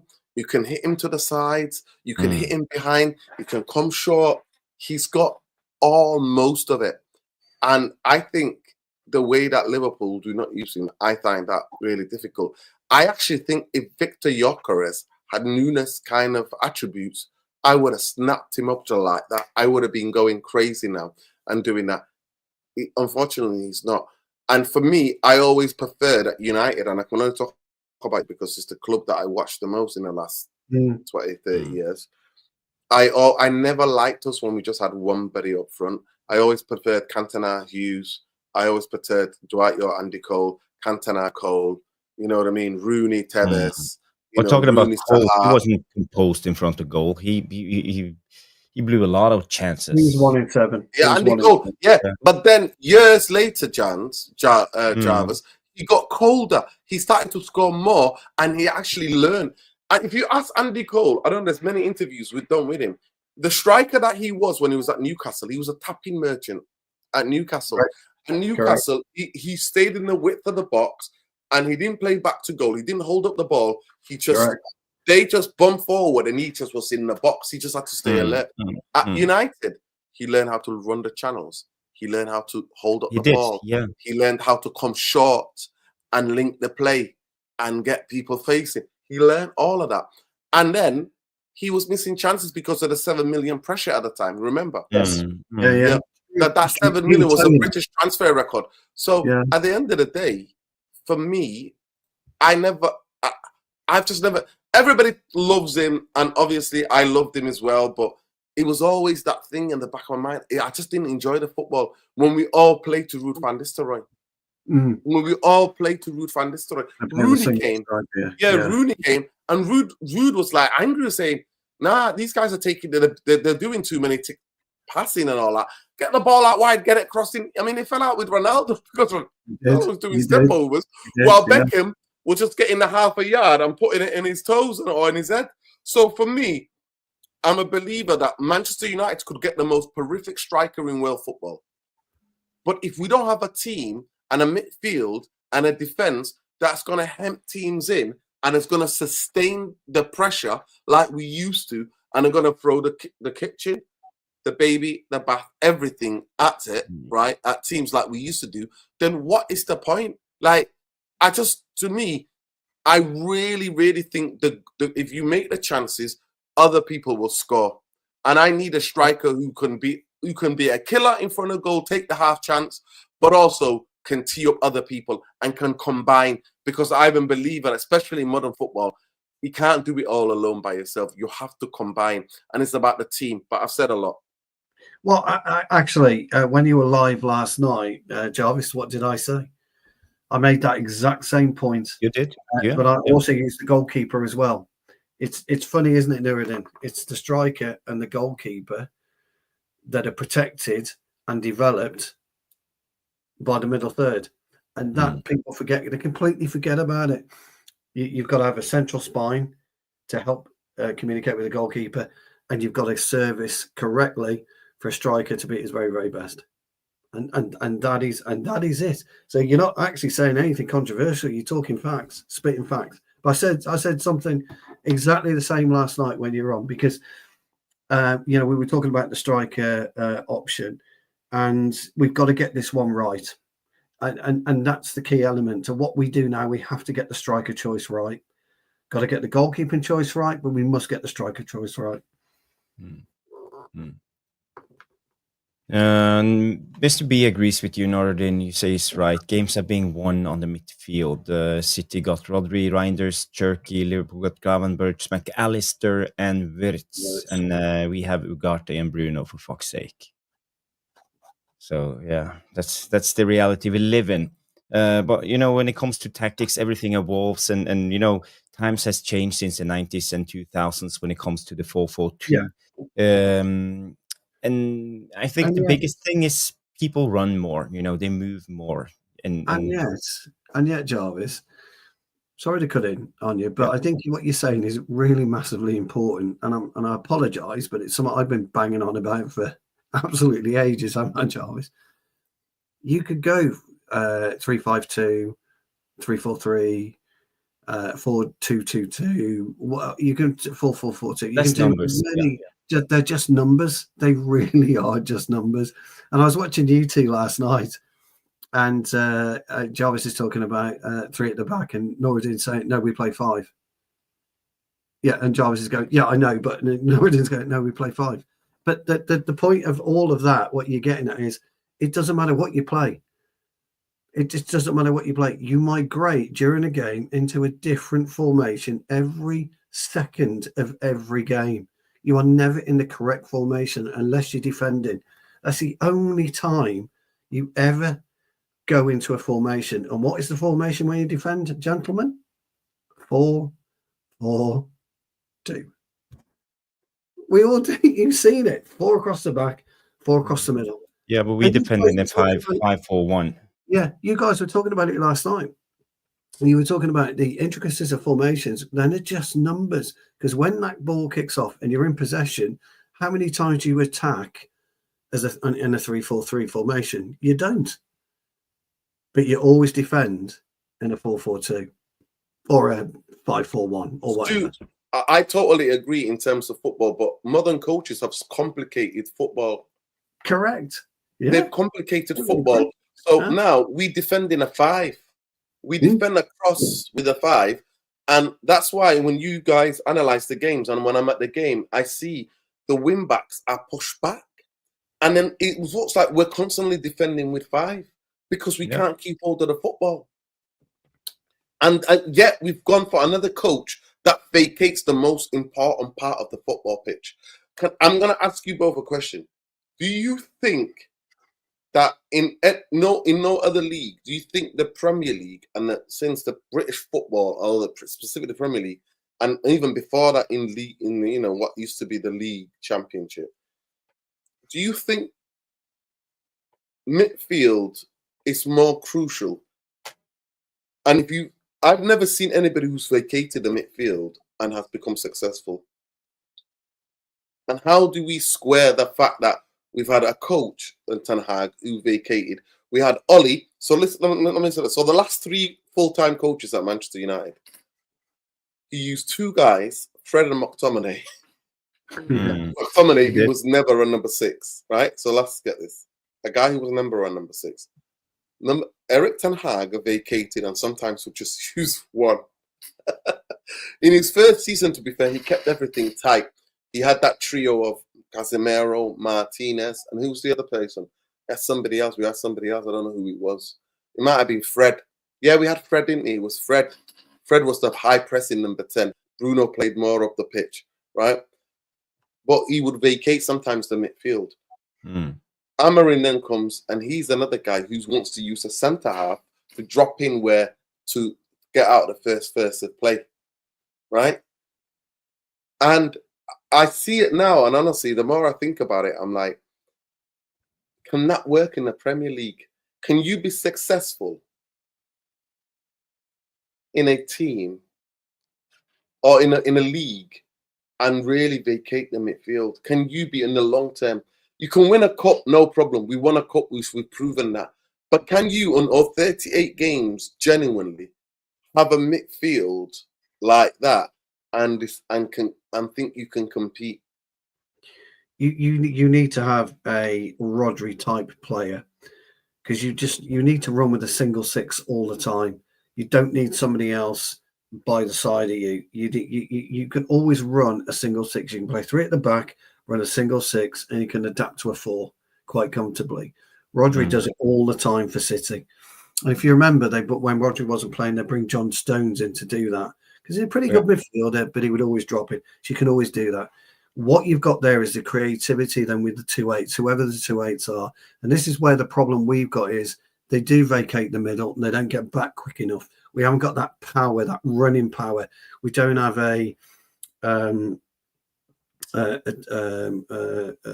just trying to think of a player now. Crikey. Well, Reinders is a great example. We don't have a Reinders. He's a real box-to-box powerhouse. Okay. We haven't got a Tchouaméni, who was a box-to-box powerhouse. We don't have these types of players. We need McAllister. We don't Barella. We don't have them. But with a solid six, whoever that solid six being, we know the best solid six to be there would be Sander Berg for us any day of the week. It's a story said the Berg thing's gone. It will never happen. But he would be brilliant for us around then. Bruno and somebody else, but you've got to have two athletes as 8s, and we just haven't had those. So your 6 is good enough to mop up, control the ball, pass the ball. He's got short range and long range passing, and he just stays in that central corridor. That's all he does. He stays in that central corridor and he jogs up, stops a bit, surveys his area, jogs up, and as soon as they flip the ball over, he can go left and right. But that's where we always get caught out because we don't have the two athletic 8s. So what we end up doing is doing this so-called double pivot, which I hate, by the way. I absolutely detest a double pivot. We end up doing a double pivot, and too many people are too close together, so they're bumbling over each other instead of space.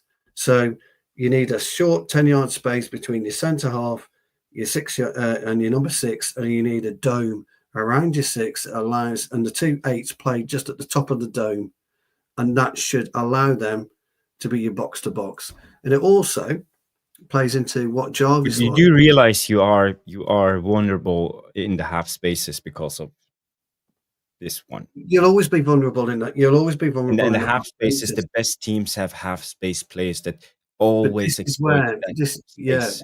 But this is where your likes of Mbumo and Cunha have got to fill in those half spaces. You know, there's 11 players on a football pitch, not 3. And if they don't work for each other as a team, then by the way, Cunha's good at coming deep, Jarvis, as you well know. And Mbumo is good at coming deep as well. And they'll make a big difference to our midfield play. And that's why we need something else than Garnacho, for example. Somebody who can occupy the centre halves, yes. Correct. Somebody who can be on the shoulder. Somebody who can worry the centre halves, Yeah. I mean, that's the thing about it, is that we need somebody to actually, for Cunha and Mbumo, if Mbumo signs, to do the work, somebody who's occupied, so make space for them to do their damage. But I still believe we need a goalkeeper, a centre half, and a right wing back. Yeah, I really believe it. I don't want to be seeing Diego Dalot next season. I don't need that obligado tax. I'm sorry, guys. And when I think about that, it really depresses me. I'm not going to lie to you. I think you're right. But do you know what the funny thing about football is? I don't think there's a perfect system. It just doesn't exist, does it, Jarvis? It's only good as the players you have, though. Any system. It's only the good as the players you have, and how much they're willing to work as a team, and how good the coaching is, and how good the developmental plan is, and how ambitious the owners are, and how ambitious the CEO is. Do you know what the best example of it that I've seen in the last 8 months? Bodo Glimt. They haven't got a lot of money, but they've got efficient footballers who know what to do, know when to cover. They've got philosophy. They've got philosophy, and they believe in a. I mean, it's incredible what I watched. I watched a documentary about them, Jarvis. You did. Yeah. Yeah. They absolutely beliefs the person who owns that football club has put into that football club. The unconventional methods they use to build team unity, the things the values that they have, they're absolutely incredible. But because they're so ethical and everybody feels to be a part of them. I interview their fans a little bit, and I send the videos to Jarvis. You did? Outside. I asked their fans, and when we played them, and it was just a joy because you can see that's a community football club where every fan has something at stake. It's part who own the fans. Feel like they own that football club. Yeah, Jakey loved it when he went. But the interesting thing about it is the thing about it is us three, as old as we are. Sorry, Nouradin, I know you're not as old as me. No, we are. I am old. I'm getting there. We could fit into their philosophy. We could fit into their way of playing because we're sensible footballers. You don't overplay the ball. If Jarvis is a better runner than me, I'm getting the ball. There you go, Jarvis. Off you go, pal. Do you do what you do? With Body Glimt, it was decided at board level, I would say 15 years ago, or maybe 20, that they will always play 4-3-3. It's cemented into the club. Yeah, but they've got on the board players level. to do it. And no manager, it doesn't matter if they bring in a 4-5-1 manager or a 4-4-2 or whatever. Has to adapt to the club. The club dictates. You have to adapt. The club dictates. 4-3-3, that's it. The club dictates. Yeah. The club dictates. Even though the modern, it's just numbers, but yeah. On paper, it's a 4-3-3. But the club dictates. And you know what? There are about 10, 15 different ways to play 4-3-3. There are. That's the thing. That's the thing. The most important thing is that team unity, cohesion, understanding, kind of connections. Two midfielders connected, attackers connected. You know what I mean? The wingers. But most teams now they play the 4-2-3-1 formation. That's basically a 4-3-3. So you just reverse the triangle in the middle. 4-3-3-1. And this is the thing: when you go onto coaching websites, they say, "What, pick your system," and you've got a big long list. And I'm looking and saying, "How the fuck can you have that many systems?" And you've got 10 outfield players. Just use your brain. Overcomplicate. That's what I said to you. Modern football, like most things, is overcomplicating. I swear to God, football, the best coaches were always like, make sure your first touch is right. Make sure it's sure. Make sure you could see whatever shirt, with a green shirt, a red shirt, a purple shirt, whatever shirt you're wearing, you face the way you play. You know what I mean? There are all these different type of things. Very basic, but yeah. There's some breaking news coming up about Jadon Sancho. I know we talked about him, but let's just bring it up again because apparently there's other links right now. And just in from Di Marzio, the Italian journalist that came out and said I was sacked the day before the FA Cup final. So how reliable is I can't say, but this came out. Napoli are making an attempt to sign Jadon Sancho. Well, they can try as much as they want. I don't think he will drop in wages, and Napoli can't afford his wages at the moment. So that's bullshit because Napoli were in for Garnacho and Jack Grealish. I think that's bollocks, Jarvis. Yeah. And also Napoli are interested in Darwin Núñez, the Liverpool striker. They're interested in everyone. Yeah, no, I don't buy that for a second, pal. No, but I don't. Oh, who was that? Guess who I was thinking of that might need a winger? Napoli, and I was thinking of Rashford because you know what's happening in Spain, don't you? Nico Williams. Nico Williams wants to be reunited with his Spanish counterpart, and he's one of his best friends. That is Lamine Yamal. Yeah, we heard that rumors actually last season. Well, he was linked to other clubs. He was linked to other clubs, and I was thinking, actually, who can use a left-sided player? Right-sided player coming in on his right foot and playing on the left.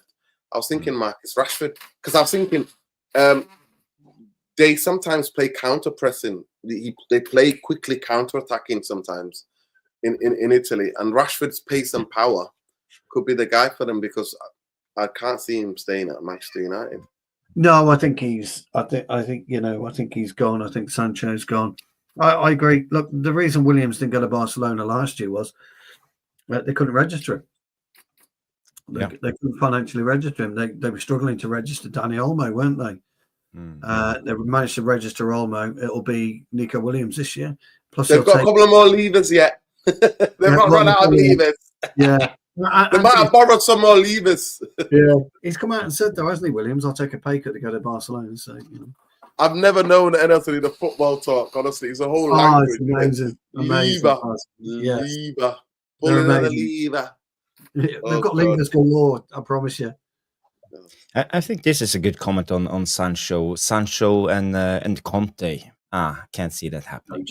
No chance. To be fair, sometimes you have said managers and players who would never work. Yeah. And then they've happened. They've actually got on like a house on fire. So it's really fascinating. Well, you would never think that. Cantona Fergie. Yeah, Cantona Fergie, yeah. Cantona, I mean, that dressing room, people forget that. That dressing room couldn't wait to get rid of Cantona. He totally fell out. They didn't understand him. He totally fell out with that Leeds dressing room, Cantona. Yeah. Well, and he was fell into somebody else. We know. Lee Chapman. Lee Chapman was the striker. Yeah, he was a striker, wasn't he? Yeah. But he comes down to United. I mean, Jesus Christ, Cantona and Fergie. Fucking hell, that's TNT. Two TNT sticks together, isn't it? Ready to explode. But Fergie knew what he understood, But guys, when it comes to the Sancho thing, okay, maybe if he wants to join Napoli and join forces with Conte, and he has 1 year left on his contract. Let's just try to dissect this. Maybe a loan deal could happen. We can get Napoli to pay, let's say, 50% of his wages. He's on 250 a week, so that's 125. That saves us about £5-6 million a year. And he's just on the last year of his contract. So it will basically be just giving him away and saving £5-6 million. We will have to pay 5-6 million in wages just to give him his money. But, maybe it's the only choice.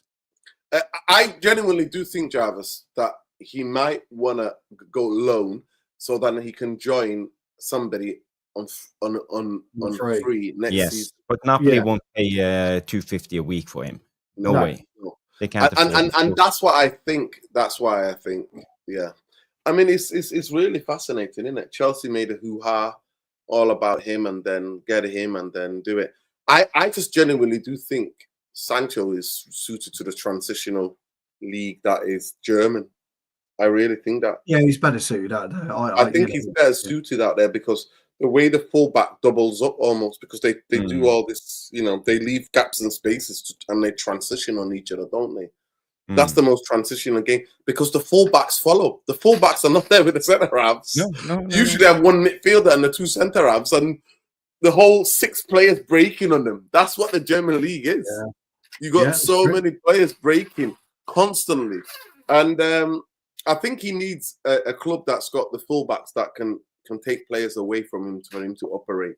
I think it's such a shame because I really thought that when he came back from Holland and Ten Hag, that actually when he played centrally, he looked so good. There was a couple of games at Old Trafford, I was there, Stu, where he looked so good. Sancho, he looked way better. He played as a 9 for Ten Hag that pre-season all summer long. I remember. He did well in a couple of games. But what I'm saying to you, actually in the season, I remember a game against Leicester and that, where he played inside. Remember Elanga was going out on the outside. Remember the goal he's getting against Liverpool. He played more central. He's got a fantastic finish on him and technical ability in and around the edge of the area and that. But unfortunately, he can't be bothered. Football is not there. Football is there, isn't it? And for some reason or the other, it's just I remember watching a friend of mine's kid play for United, and I was watching a lot when Sancho was breaking through when he got bought. I think they bought him from Watford, I think, if I'm not mistaken, City, and they poached him from there, and he played for City. He was breaking all of the records in the youth team. The amount of goals that he would score. He was a brilliant player, but at the end of the day, he was never going to fit us. He just wasn't. No, especially for a club that is so unstable to bring somebody like him.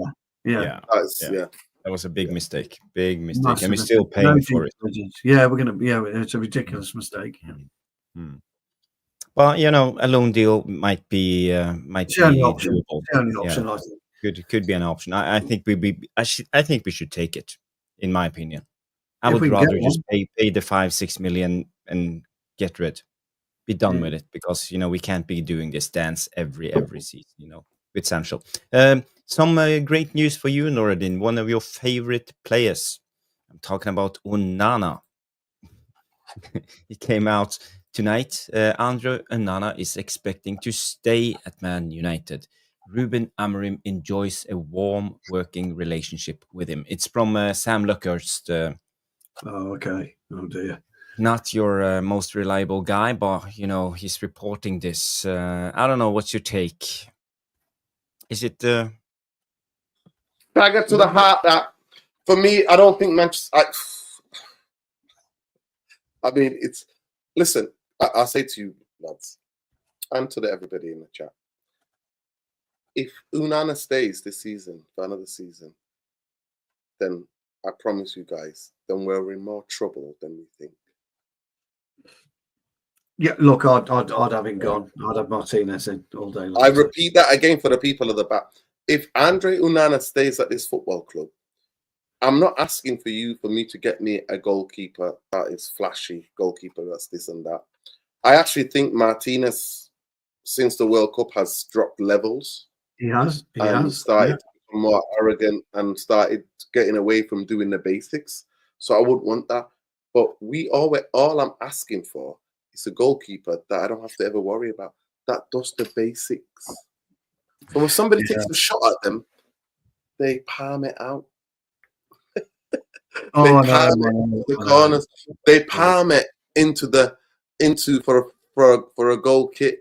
Sorry, for a corner, or they palm it out. Somebody who actually can get down when shots are taken very quickly. Somebody who can actually find a United player in a red shirt when he's kicking the ball. Somebody who actually understands the game, the tempo of the game, and actually wants to get the ball out to somebody quickly. Somebody that's not going to wait for the wing back to come back all the way back, Dogu to come all the way back into the corner flag and then give him the ball, hospital ball, when three players are all going on into closing down. To somebody who can do the fucking basics. So for me, if Andre Onana stays, it will tell me everything I need to know. We're in more trouble than we think we know. Yes, I wouldn't disagree with that.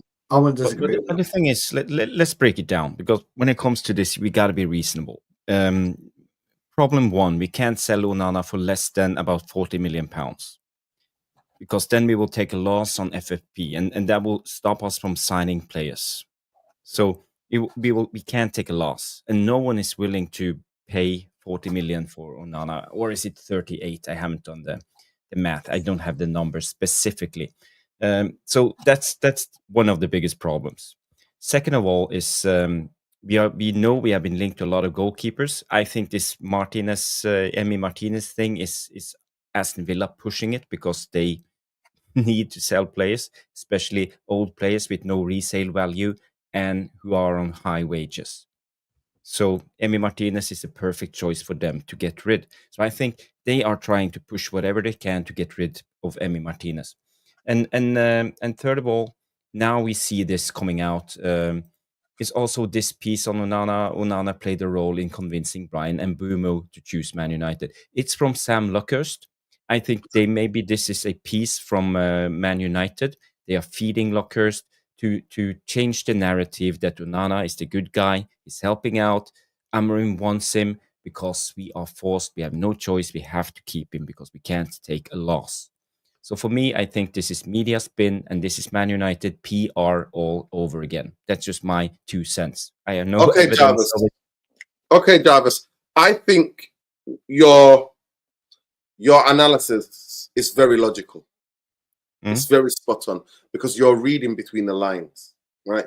You're looking at the player's price. You're looking at the player's wages. You're looking at how it would affect us, because, by the way, PSI would affect us because we've got a debt.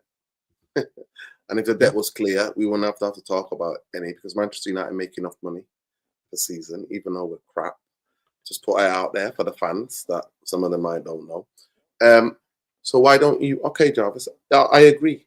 We can't get rid of him, right? Let's just put it that way. We will bring a replacement for Bayindir. That's the only, and we will try to bring as a good replacement young guy as possible. Yeah, unless one of the Saudi teams that lives in a cave that they don't watch football. One of the sporting directors is a guy who doesn't watch any European football in Saudi Arabia and just says, Andre Onana plays for Manchester United. Get me him. That's the only time we're going to get. So it's only Saudi we're going to get our money back. But I'll say this now, Jarvis. So get me a number 2 that actually can compete with him then. Yeah, I think that's the solution. The only solution is to get around that is to go and get a very competent goalkeeper who can actually bench him then, who can put him on the fucking bench. So none of us have to suffer throughout 2 years of fucking hell with him. Yeah. So you might as well get Martinez then, because you're looking at 25 million for a keeper that can sit on the bench and play, and you're not going to want to pay 25 million. Look, for me, I think we shift on Onana anyway. I wouldn't worry too much about PSR. We probably haven't paid his transfer fee yet anyway. And if we got 25 million for it, we'd probably square ourselves on PSR. So it's finding that replacement at a good value that cancels that part out for me. I think we could do it in Martinez. I think he's perfect for us. I agree, by the way, Nouradin, he's not been at his best since the World Cup, but I think he needs a challenge. He needs a new challenge. He needs a new club. He's got stale at Villa, and I think he needs a new club. And goalkeepers do tend to get stale. There's a very, very few that remain at the top of their game throughout their career. Schmeichel was one. Van der Sar got better, didn't he, with age? I mean, crikey. He was brilliant anyway, but he got better. Alisson, our good old friend at City, he's decreased in his output, hasn't he? He's been really, really poor, Edison, for City over the last couple of seasons. And a big prize goalkeeper. Kepa, terrible. Raya, in and out, mixed. Sells, mixed in the end. Brilliant for 3/4 of the season. Poor for the last. So it's where you go with them and who you go for. And, Ter Stegen potentially is up for grabs, isn't he, at Barcelona? Could we tempt him? Yeah. Oblak looked for the goals that I've seen that PSG put past him yesterday. Oblak didn't have the best game, but he's probably knackered, because they got beat 4-1, didn't they, Athletic? So we've got to have some kind of stability between the posts, and unfortunately, Onana doesn't allow us to have stability, does it? Not at all. No. So. Yeah, but the math is I'm punching the numbers right now. We bought him for £47 million, and he's on a 5-year contract, making 23 million over 5 years. So we are talking about 70 million in 5 years. So if we divide that by 5, it's 14 million pounds a year. And now you take 70 minus 14, that's year 1, and you take minus 14 again, that's year 2. So you take 70 minus 28. So 70 minus 28, you have to sell them for 42 millions. Anything below 42 million pounds is a loss. So if we sell them for 30, it will give us 12 million pounds in loss on the FFP. Yeah, I don't think that'll hurt us too much. That's the main issue. Yeah, I don't think that'll hurt us too much because, like I say, if you can pick up a goalkeeper of around 20, 25 mil, similar kind of wages, it'll kind of balance itself out eventually with sales. Looking more and more that we have to sell like Menu, and now he's selling Garnacho. We're selling the young players, the homegrown. Garnacho's good to sell. Yeah, Garnacho's good to sell. Is it really? Oh, okay. Yeah, sorry, go on. Yeah, but I just think it will be a tough sell, and I don't think the Ineos and the Glazers are willing to take a loss on this. I think we will keep Onana for 1 more year, bring in a young goalkeeper, and just see how it goes. Do you know what? I think PSI could be done anyway. Yeah, I think City will get some kind of transfer ban, and they're taking them back to court over it, aren't they? Again, it's just gonna. I think it's all gonna wash itself out. I really do. Yeah. Plus, I'd take the fucking hit anyway on PSI, if I'm being honest with you. I've said it. Look at the owner. Look at the owner of Nottingham Forest. Yeah. Look at the owner of Nottingham Forest. Yeah, nobody cares. The idea, Stu and Jarvis, the idea that any sort of financial restrictions, Glazers and Jim Glazer ever needed an excuse, is there to be seen. It's almost like these rules were made for the Glazers never to do anything properly. But at the end of the day, I personally would. I don't mind. Try to loan him out. Then if 100%. Listen, for me, it's not even that.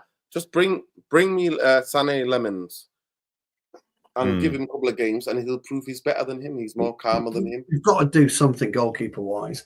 Like for me, if I have to go back there, there's two things I'm not looking forward to in 2.5 months' time, Stu. Getting back into that stadium and watching that absolute shite. The lot on the right and Andre Onana taking his fucking time. Yeah, we've got to start. Yeah, I agree with you. There's nothing more frustrating than me going to a game and seeing Andre Onana passing about with the ball, and then every time somebody takes a shot, parries it out onto there. And they score. He can't keep costing us 12 to 14 points a season, 15 points a season. He's got to stop. If Manchester United were a serious football club, he would have been sacked. He would have been sacked after his Champions League antics the season before. Yeah, we'd have got rid of him by now. Yeah, absolutely. I totally agree. But we can't see that's different between us and Man City. Man City would hide all their mistakes. When you're winning and you're a winning machine, you can hide all the mistakes. When you can score goals, you can literally hide all your dirty laundry. You can hide it. Yeah, you can. You hang it out for people to see, then they disappear.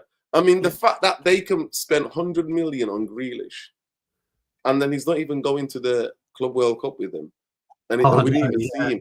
And we didn't even see him. We didn't even see him for large parts of the season. Twiddling his thumbs, isn't he, Grealish? Yeah. Yeah, I know. The only thing I have left is the Nice link. It's a guy called Hikam Bouandoui. He's an Algerian, and I know Bouandoui. I know who he is. Yeah. Do you rate him? I don't know anything about him, so it's just guesswork. I've not watched him a lot, but I know what player he is. I know that he's supposed to be a decent footballer, and I've seen other clubs being linked to him. But the biggest problem is he's a Nice player, and we can't sign anyone from Nice. I think it's 1st of September or 31st of September or something like that, because of Nice are owned by Ineos, Jim Glazer, as you would like to call him. So I think that's our biggest issue at the moment, But I don't know if any of you in the live chat know about this guy. Tell me about him. I want to know more. But he's a young player, So yeah, and he's a midfielder. And we know we need midfielders. And besides that, I don't have. We're going to need more than him, Jarvis. We're going to need more than him. The idea that we all linked to all these young players, a stable football club. Both of our director of recruitment is Christian Favel. Did a show on him today. And the other guy we've got is Jason Wilczocks. I did a bit of a show on him, part of the show was on him yesterday. Both of them, one of them is a director of recruitment, the other one is a director of football. Now, the director of recruitment reports to director of football, which is Jason Wilczocks. Both of them have worked with stable football clubs. Christopher Bell worked at Salzburg and RB Leipzig, and a little bit at Chelsea, wasn't stable. That's why he left.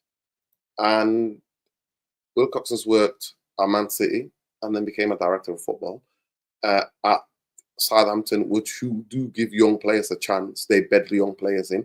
Stuart will tell you, Southampton have always had a good academy, always, in the last 20-something years. Yes, they both, even though Southampton go up and down like a yo-yo, they're a stable football club because they accept who they are. Exactly. They're going to fight in the top of the championship, come back up, go down a couple of years later. That's what they do. They get lucky now and again with coaches that can keep them in the Premier League. But the idea that for us to be scouting all these young players, Jarvis, you just mentioned this other young player at Nice. I look at that and think, where is the stability at this football club for young players to develop? Yeah, we can't keep doing that. Yeah, I agree. There's no stability. Yeah. Before we end the show, I just want to ask Nouradin a little bit about the latest that came out with Gyökeres and the Arsenal linked. He prefers Arsenal according to Fabrizio Romano, and for me, I find it difficult because I don't see Sesko and Gyökeres as the same type of player. I think they're different, and I can't understand why Arsenal will go for both of them when you look at the profile. And if you look at, for example, at the heat map, I like to check out the heat map sometimes just to see. I will bring it up and we can compare Sesko and Gyökeres. So here you see. To the left Heat is map FC. Here we go. Here we go. Tactical heat map FC. There you go. So on the left you have Sesko, and on the right you have Gyökeres, and for me it's not the same type of player.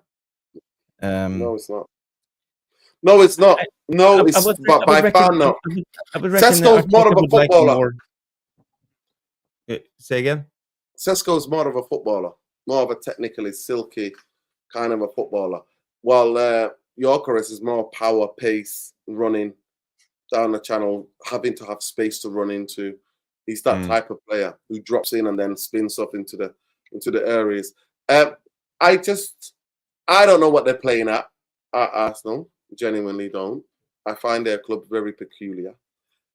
One thing I would say, they were linked with Sesko last season.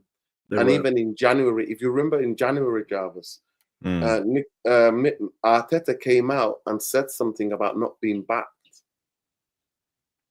He said something when he had injuries of not being backed for a forward.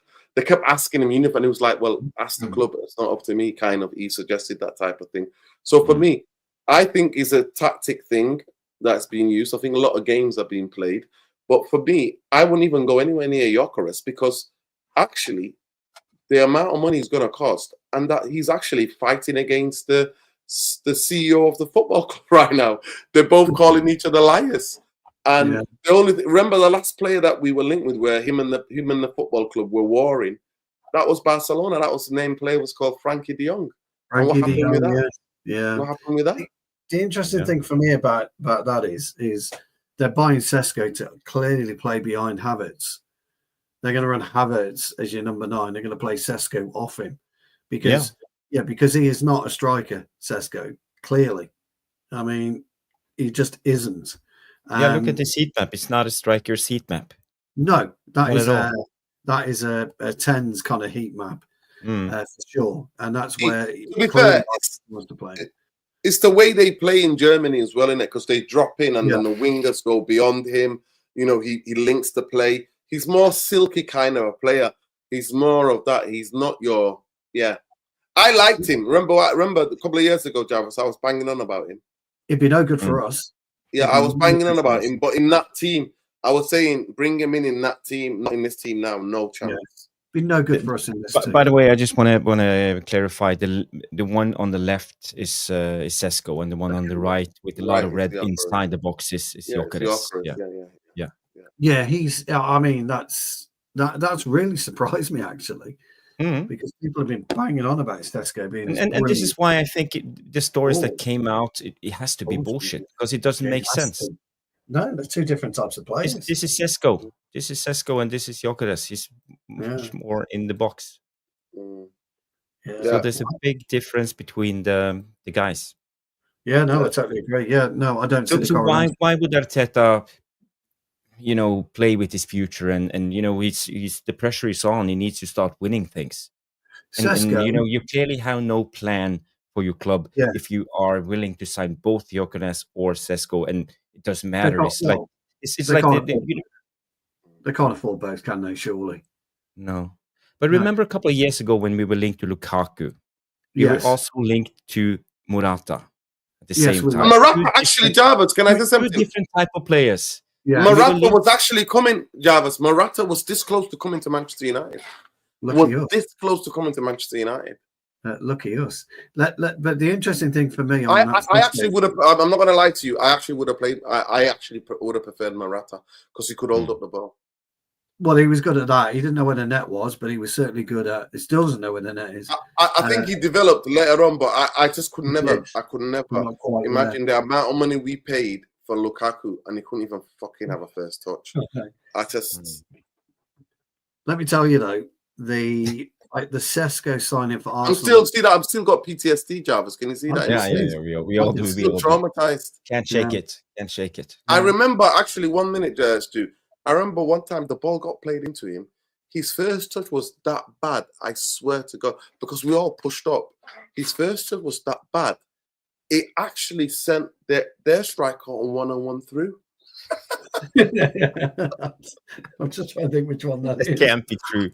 I swear to God, I swear to you. I swear to you, Jarvis, I am not making it up. I swear to you, I'm not making it up. I agree. All I was swear to you. Yeah, all I was going to say about Sesko to Arsenal is I can see, looking at the heat map now, why he wants him. Because Odegaard and Sesko will be fucking dynamic for Arsenal next season. That is the perfect foil for Odegaard, is Sesko. The perfect foil. Really interesting. Really interesting. So maybe Arteta's master plan is to buy both of them, as Boxing Straight Talk say, and sell Havertz. No, he wants Havertz as 9. He's come out and said Havertz is his 9. Yeah, Havertz did brilliantly for him. I know it's crazy, but he did brilliantly for him as a false 9 until he got injured. So Sesko, Odegaard, Havertz, plus you got Martinelli, Saka. Wow. But I'm just thinking, we talked about this yesterday, and Gyökeres' agent is Hasan Setin Kaya something. It sounds like a Turkish. Anyway.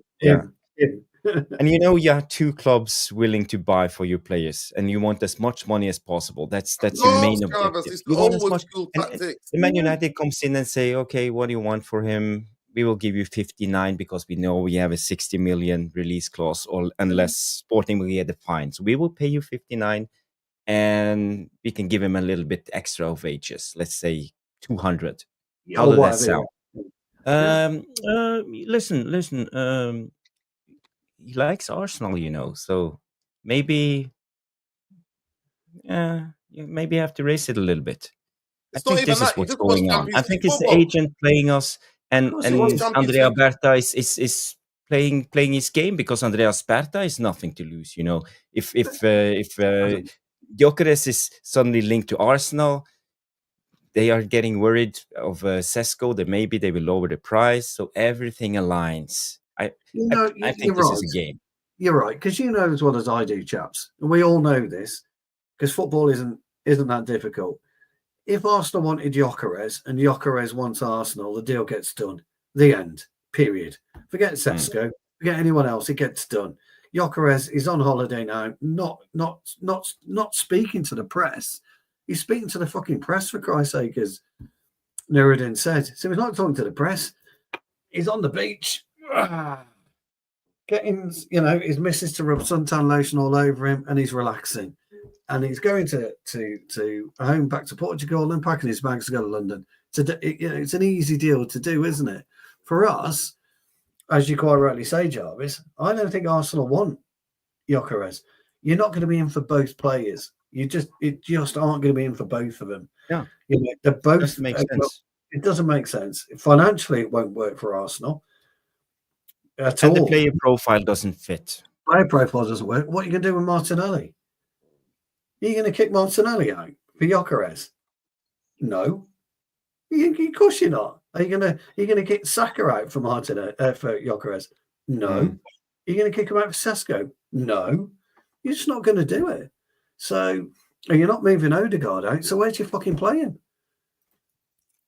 Honestly, it's crazy. Crazy. Something fishy about all of this. Yeah, I agree with you. I think you're Hassan, right. Yeah. or Andrea Berta, Man United in all of this. I don't know why Romano. He's tier 1. Where did he get what's his sources?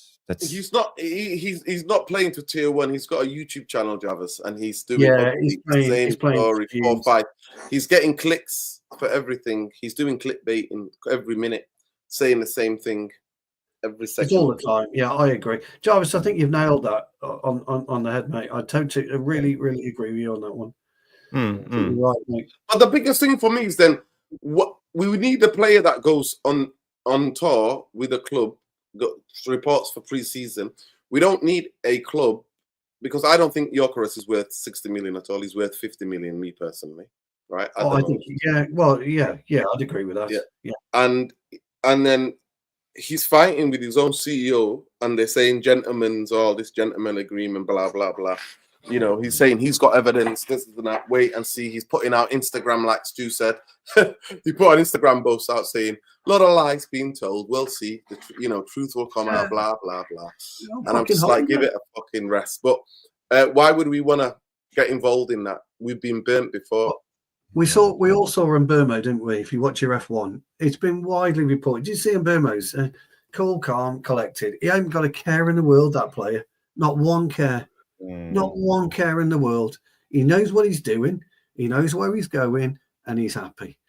Look at that play him and Gyökeres. Fucking hell, Gyökeres is like he's walking on hot tin coals or whatever. He's jumping around, having to go in the press. He's got a problem, Gyökeres is. And boom, whatever. Just in Canada, I was in Toronto on my holidays, just popping over to the F1. Looked cool. He looked a Man United player. He just everything about him.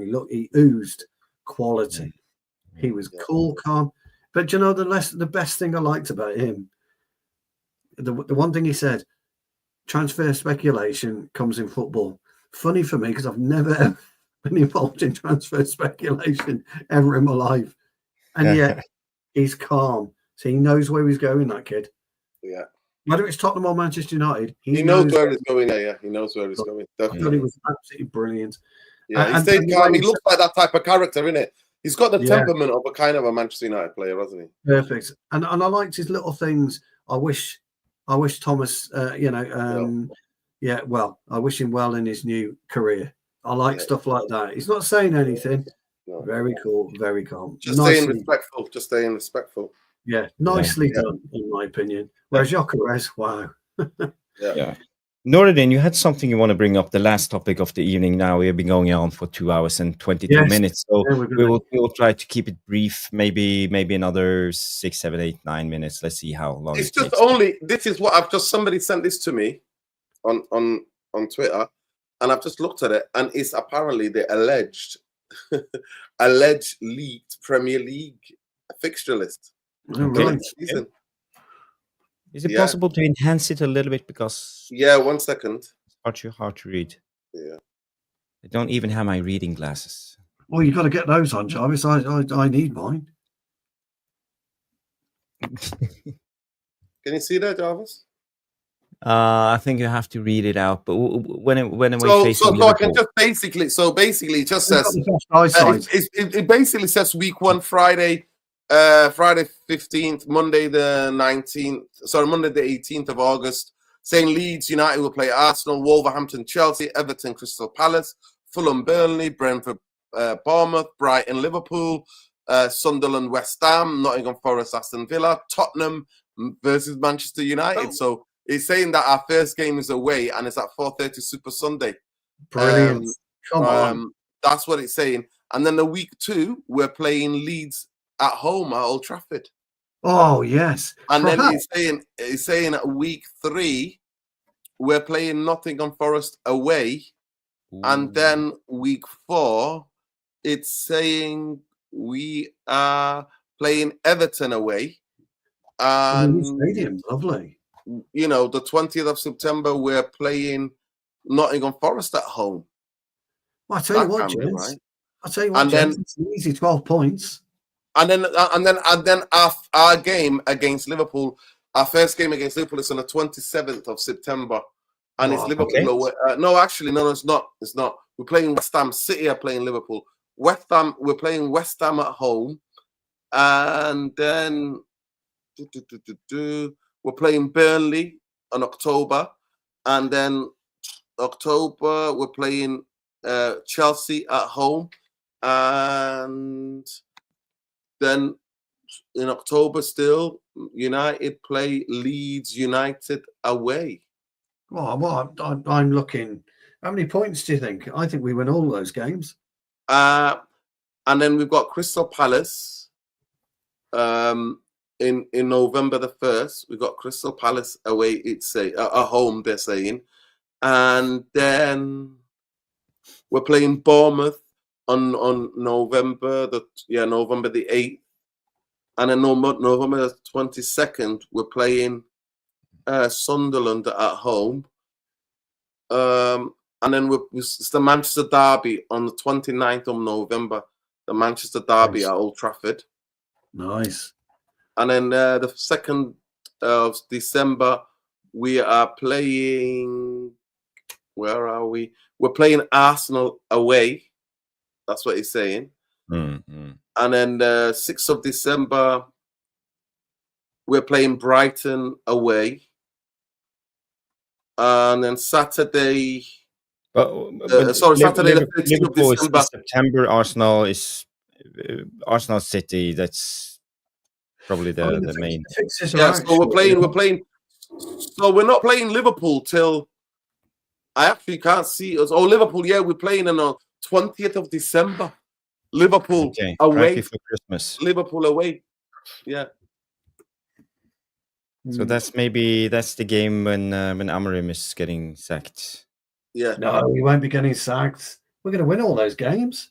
But yeah, the only big team actually that we play is Arsenal, and we play Arsenal till, you know what I mean? We don't play Arsenal till something near December, don't we? So we playing all this. We're playing Crystal Palace. We're playing Nottingham Forest. We're playing teams in and around us. Now we are mid-table mediocre. Okay. You know what I mean? They're the teams we're playing. We're playing all right. We're 6-pointers there. Leeds, we play. Everton, we're playing on Saturday, September the 13th. September the 20th, we're playing Wolverhampton at home. You know what I mean? September the 27th, we're playing West Ham at home. You know what I mean? And it's there for, and then Burnley in September as well. October the 1st, we're playing Burnley. So we're playing a lot of those teams in and around us. But that's alleged, guys. It's allegedly the leaked. This is the leaked. Well, Premier League. It's coming out on Wednesday. It's coming out on Wednesday. It's out on Wednesday, so maybe that's probably quite close. Yeah. Because they come out Wednesday, don't they? So. But it's funny, in a new year, it's really funny, like in a new year starting. So if we do have a new manager, Jarvis, in January, it will be, we've got Everton at home in the 1st of the January. So, no, the 3rd of January. We've got Everton at home. And then we've got Wolverhampton away on the January the 6th. So that's a quick turnaround. That's a midweek game, innit? And then we're playing on the 17th of January, we're playing Spurs at home. And then the 24th of January, we are playing... Who we play? We're playing Fulham away. 31st of January, we're playing Nottingham Forest at home. Worth mentioning that that if the United Strand guy, he's like going to cut his hair after we won 5 games in a row. If we were to lose to Tottenham, we lost 5 games. We lost 5 games in a row to Tottenham. Maybe he should cut his hair then. Oh my! There's a chance of winning. That's crazy. Right. It will be 5 games. It could be. Didn't they beat us 4 times last season, including the cup? So it could be 5. So we don't play Chelsea till the 28th of February. It's the first fixture we play, actually, Chelsea. And I'll just have a look, see what's our last game of the season. Our last game of the season is Crystal Palace away, according to this leaked thing. Yeah. Leaked. 2nd of May. Yala says this maybe it's No, our last game of the season, sorry. On the 24th away, it's Sunderland away. Very cool. Okay. Sunderland away is our last game of the season. You can win that the game. title, didn't we? Yeah. Well, Sunderland away. And guess what? The second to last game of the season is Leeds at home at Old Trafford. Oh, fantastic. Now that's a It game. will be relegated by then. Leeds will be. Yeah, Leeds will be. Third last game is Crystal Palace away. And the fourth to last game is Newcastle at home. And the fifth to last game is Aston Villa away. And the sixth last game is 18th of April. It's Liverpool. Wow. Yeah, So okay. Liverpool. So the last 1, 2, 3, 4, 5, 6. The last 6 games is Liverpool. At least we don't have to Liverpool stay at home. Honor. Yeah, it's Liverpool at home. It's the last 6 games of the season. So if we're fighting relegation, this is what it is, people. Let me repeat. Liverpool at home. It is Aston Villa away. It is Newcastle at home. Oh, very good. It's Crystal Palace away. Oh, And it is Leeds at home.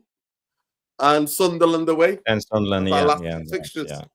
We'll be fighting for the title next season, guys. Fighting for the title. Well, let's not be deluded. Let's not What get happened. deluded. It's been a great show, guys. has, Great it chat. has. You know, there was no news today. I brought up whatever I could find, but there's nothing to report. The Osimhen thing, Stu wants Osimhen. I think me might suit us. Gyökeres can come in. He's a We have box striker. That's one thing he is. He's a box striker. Yeah, Yes. So yeah, thank you everybody for tuning in. You know, it's been a great Thank show. you. Thank you, Nouradin, for coming on. You know, Yeah, I thank saw you. you went live. I went at home, so I couldn't jump on and It's all good, be man. with you on the show. It's all Yeah. good. Yeah. good. How did it go? Did it go well? Yeah, it went well. Yeah. Yeah. Okay. Ending with the question from one of our chief moderators, the one and only Stephanie Griffith. Question for you, Nouradin. How many points are we getting next season? I hope and pray it's not 42. That's what we had this season. I hope and pray it's not 42. I genuinely do think it's how many players that they bring in that can fit into the way he wants to play. And I think we need footballers who can play, who've got legs, who've got athleticism, who can run and who can also fight, who can play man to man. And we don't have enough of that. I always said we need wingers to play as the wing backs to be able to get to things. So in terms of points, I said with good football, I'm happy to take top 10 finish on the top half of the table. I think a lot of the people are very unrealistic, the type of targets they're setting. Unless Amorim pulls out something on magic, I don't see us finishing in the top 6. I genuinely don't, because I think we've got too many holes in this team. And I think it's not that the top teams have been competitive last season. It's everybody below the top 3. We're better. From 12, 11 onwards, everybody, that middle chunk was so competitive. It was like, at times, if you were 12th or 13th or 14th, you could win 2 games and you could go on. You could be in 5th. Yeah, 2 wins could get you. That's what it will be next season as well. I think you're right, and I tend to agree with it. So I'm going to go with the magic number of 66 points, which will get us to 6th or 5th. I'm going to go 60. I'll go with 58. That's a good. Come on, Jarvis. You're next on the line now. Yeah. I'm thinking. Now, Come on. our away form. Well, our away form was better than our home form. Our home form was actually more worse, Jarvis. Yes, It our should away be form 50 was good. points. 50 points should be achievable. And 50 and up to 60. So in between 50 to 60 Oh, points. So 55. Talk about sitting on the fence, Nouradin. No, I'm not. I'm saying 55. He's built one. He's built one just now. He's just not built the fence. Can you not see it? It's an invisible one. He's just built one right next to him. He was just busy tapping away. 42 and 82, somewhere in between. He's done an IKEA. He's done an IKEA, the new IKEA invisible, and with his friend Mr. Jackson to help him put it together. I think we'll get anything from 0 to 100. There you go. I mean, talk about hedging your bets. God. Oh, well. You legend. Things can change quickly in football, you know. What did you say? What did you say, Stu? 66. If we were to get 58. 4 more points, 70 points would be incredible for a team that got 42. To be honest, 58 would be incredible, but I've just got a feeling. No, I'm not joking. 66. And then I'll tell you what, you've heard it here first. Jarvis, well, I don't know. There you go. 55. Well, maybe. Oh, hold on. And then what he'll do, Nouradin, he'll get his rubber out and he'll say, I've scratched that off now. It's 58. Okay, let's do the math. 18 points with the 3 relegation teams. I think we will beat them. No points in the top 6. Let's say we do half from 8 to 12. That's 4, 3, 6, 9, 12. Then we are on 30 points. So it depends. We should 55. That's a good bet. I think. Yeah. To me, 58 would. I think we would finish inside the top. 58 would get us finishing inside the top. Top 8. Top 8. Yeah. 66 will get us to top 6. I think we're capable of beating Newcastle, Villa, and I think. So 50. Bournemouth finished this season 56, and they finished 9th. They finished 9th on 56. So I think 66 because I think we can mix it with the top 6. I think 66. Villa finished with 66, and they finished 6th. Oh, well, there you go then. So Newcastle finished with 66, but they've got a better goal difference, 20, and they finished 6th, but they had 20 plus, 21 plus. They had goal difference. I think with Mbumo, Cunha, and whoever that striker is, Bruno, I think we can get big Harry Maguire. By the way, Big H is going to pop in with 6. If he can stay fit. I think we can get 66. I think we'll win a lot more than we lose. 66. You're taking the piss. 66. You're taking the piss. I'd like to go with 666, the number of the beast, but we can't do 666. So we'll go with 66, and that's it. But I didn't do this though, did I, Nouradin? 60. I don't know. 6. I just fucking throw it out there. Unlike our imaginary fence builder, my old mate. Well, Stu, if we do 2 wins, 1 draw, and 2 losses, so we make 7 in 5. Yeah, that makes us an average of 1.4 a game. Yeah. So if you divide times that with 38, it will end up with 53.2.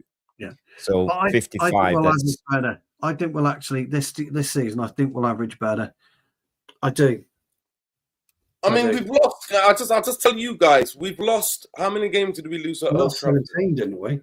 18 games we've lost in all the Premier League. 18 games. Okay. We drew 9 and we only won 11. We drew 9. I mean, Stu, you're on the schedule of winning 3 in 5. That's your schedule. My schedule is 2 in 5 and 1 draw. I think we can do 3 in 5. Wow, that's some confidence, Stu. I've got to say. The thing is, that is some really strong confidence. But the interesting thing is, when you look at a lot of the games, we were in them for a lot of the time. We weren't actually smashed off the park often last year, but we were beaten. We were beaten. We weren't smashed off the park. And how many times did we hit the bar? How many times did we hit the post? 3 times in a game. have 20 shots and hit one on fucking target. You know, the law of average states if we could just manipulate those figures and massage them, we'll get over the line in more games than we didn't. Do you know the most? It. Do you know the most incredibly accurate team, and they could not sustain it? It was unsustainable. Was Nottingham Forest. Yes, Nottingham Forest were averaging 1 shot per game or 3 shots per game, 2 goals. Yeah, unbelievable.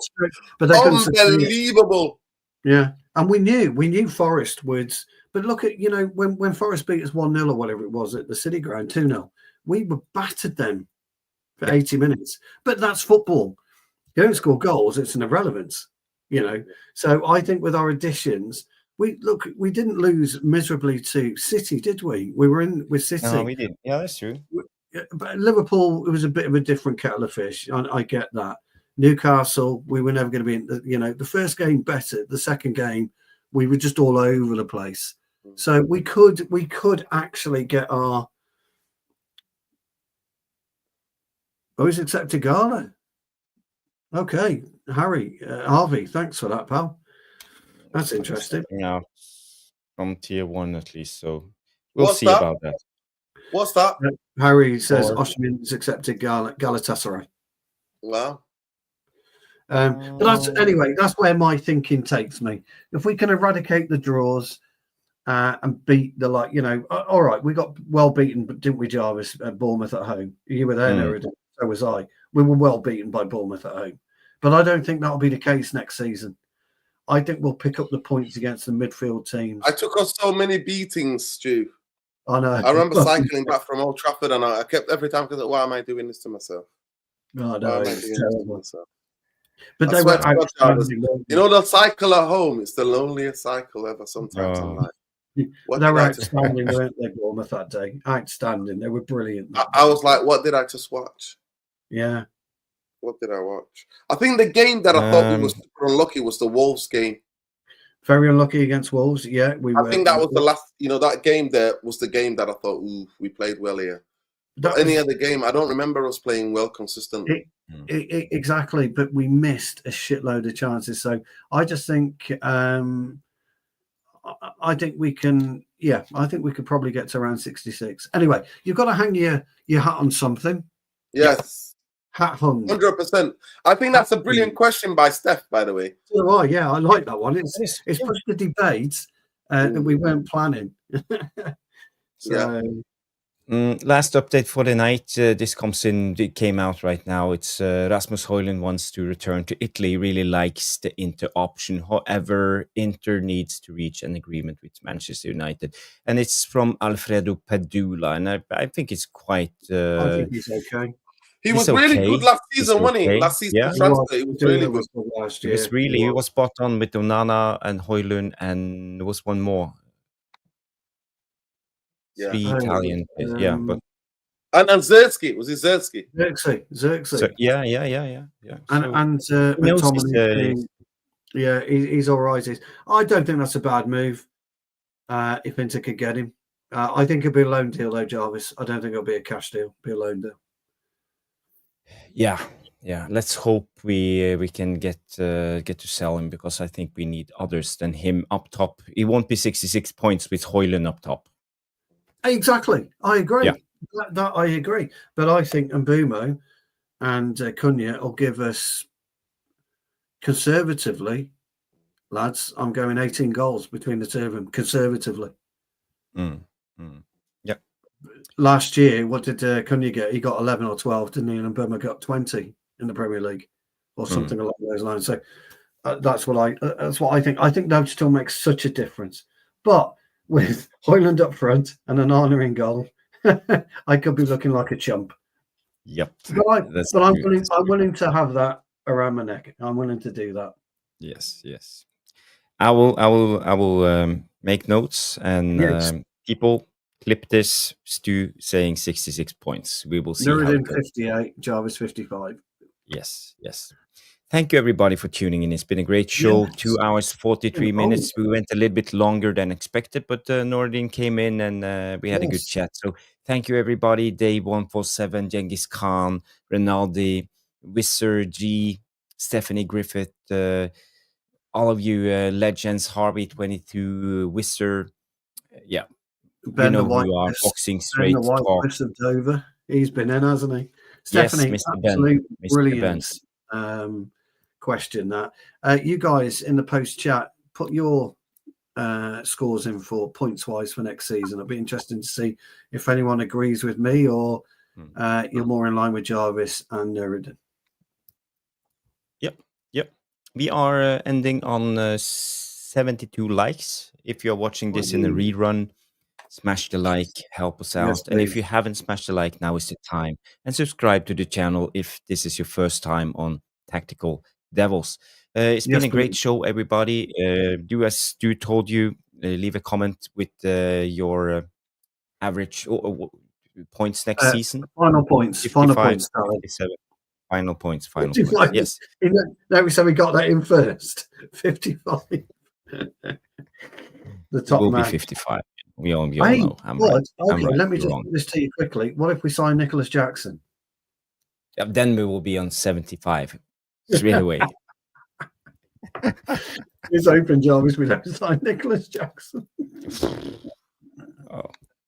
We will see. I swear to you, I will buy Jarvis a retro old Manchester United shirt, and I'll put Nicholas Jackson on the back and send it to him. Oh, yes. Yeah. And Admiral one. Get him one with Admiral. Get him a proper retro shirt. he will be on sale. I think Chelsea will try to offload him. You know, they just. To be fair, I'm not lying to you. I understand why. It's the same thing with me, Nunes. People think Nunes is crap, but I think Nunes has got really. To me, I always like strikers who get in positions. I don't mind you missing. Wrong team, isn't he? He's in the wrong team, Nunes. I agree. I think you're on team. I think he's got the qualities because to me, the biggest thing about strikers is that I like strikers, Jarvis, to end on the show that are in positions to miss. What I worry about is strikers who are nowhere near missing chances. Norwegian strawberries. Strawberry Fields, Liverpool. I talk about a Liverpool player. He pulls it out. The Beatles, Strawberry Fields. Strawberries. Yes. I love strawberries. Strawberry Fields. There you go. Well, people, big up. Love and like. Smash the like on the video on your way out. Subscribe to the channel. Big up Stephanie with a fantastic question. Big up, Paul. Thank you, guys. It's been a great show. Big up Mr. B as we well. will be back Thursday night, 9 p.m. Stu and I with a more tactical show. We might be slightly late, but I will be on. It might be 9:30 by the time I join, but I will be there. If I'm late, Jarvis, I will let you know, old friend. Yes. Or maybe we will go live 9:30. So it will be a wise thing to be do live. to press that bell. Playing a game, you playing a notification. You playing a game? No, I've got to do a little bit of work. No, I'll tell you this, working for a living, malarkey, Nouradin, it's no good for you. My ticker can't take it. But we are. You should call your agent. Training. I know, I'm gonna. We are back training. We're back for pre-season Sunday. Ooh. I know, and I'm not looking forward to it. So I'm getting a quick game in Wednesday evening. So it's that pre-season. It's that long, that little marathon jog. I used to hate that. Oh, I hate pre-season. At my age, it's no good. I've asked for a nice wheelie truck that somebody can push me around on. Nicholas Jackson, maybe. Nicholas Jackson. Wheeling Stew around there, Nicholas Jackson. Nicholas Jackson. He pops one in with his skull. Brilliant. Yes. Good take, guys. There's nothing more to say than have a good night, everybody. And we'll be back Thursday night. So see you then. Have a good night. Bye. Big up. Bye. Big up. Big up. Big up.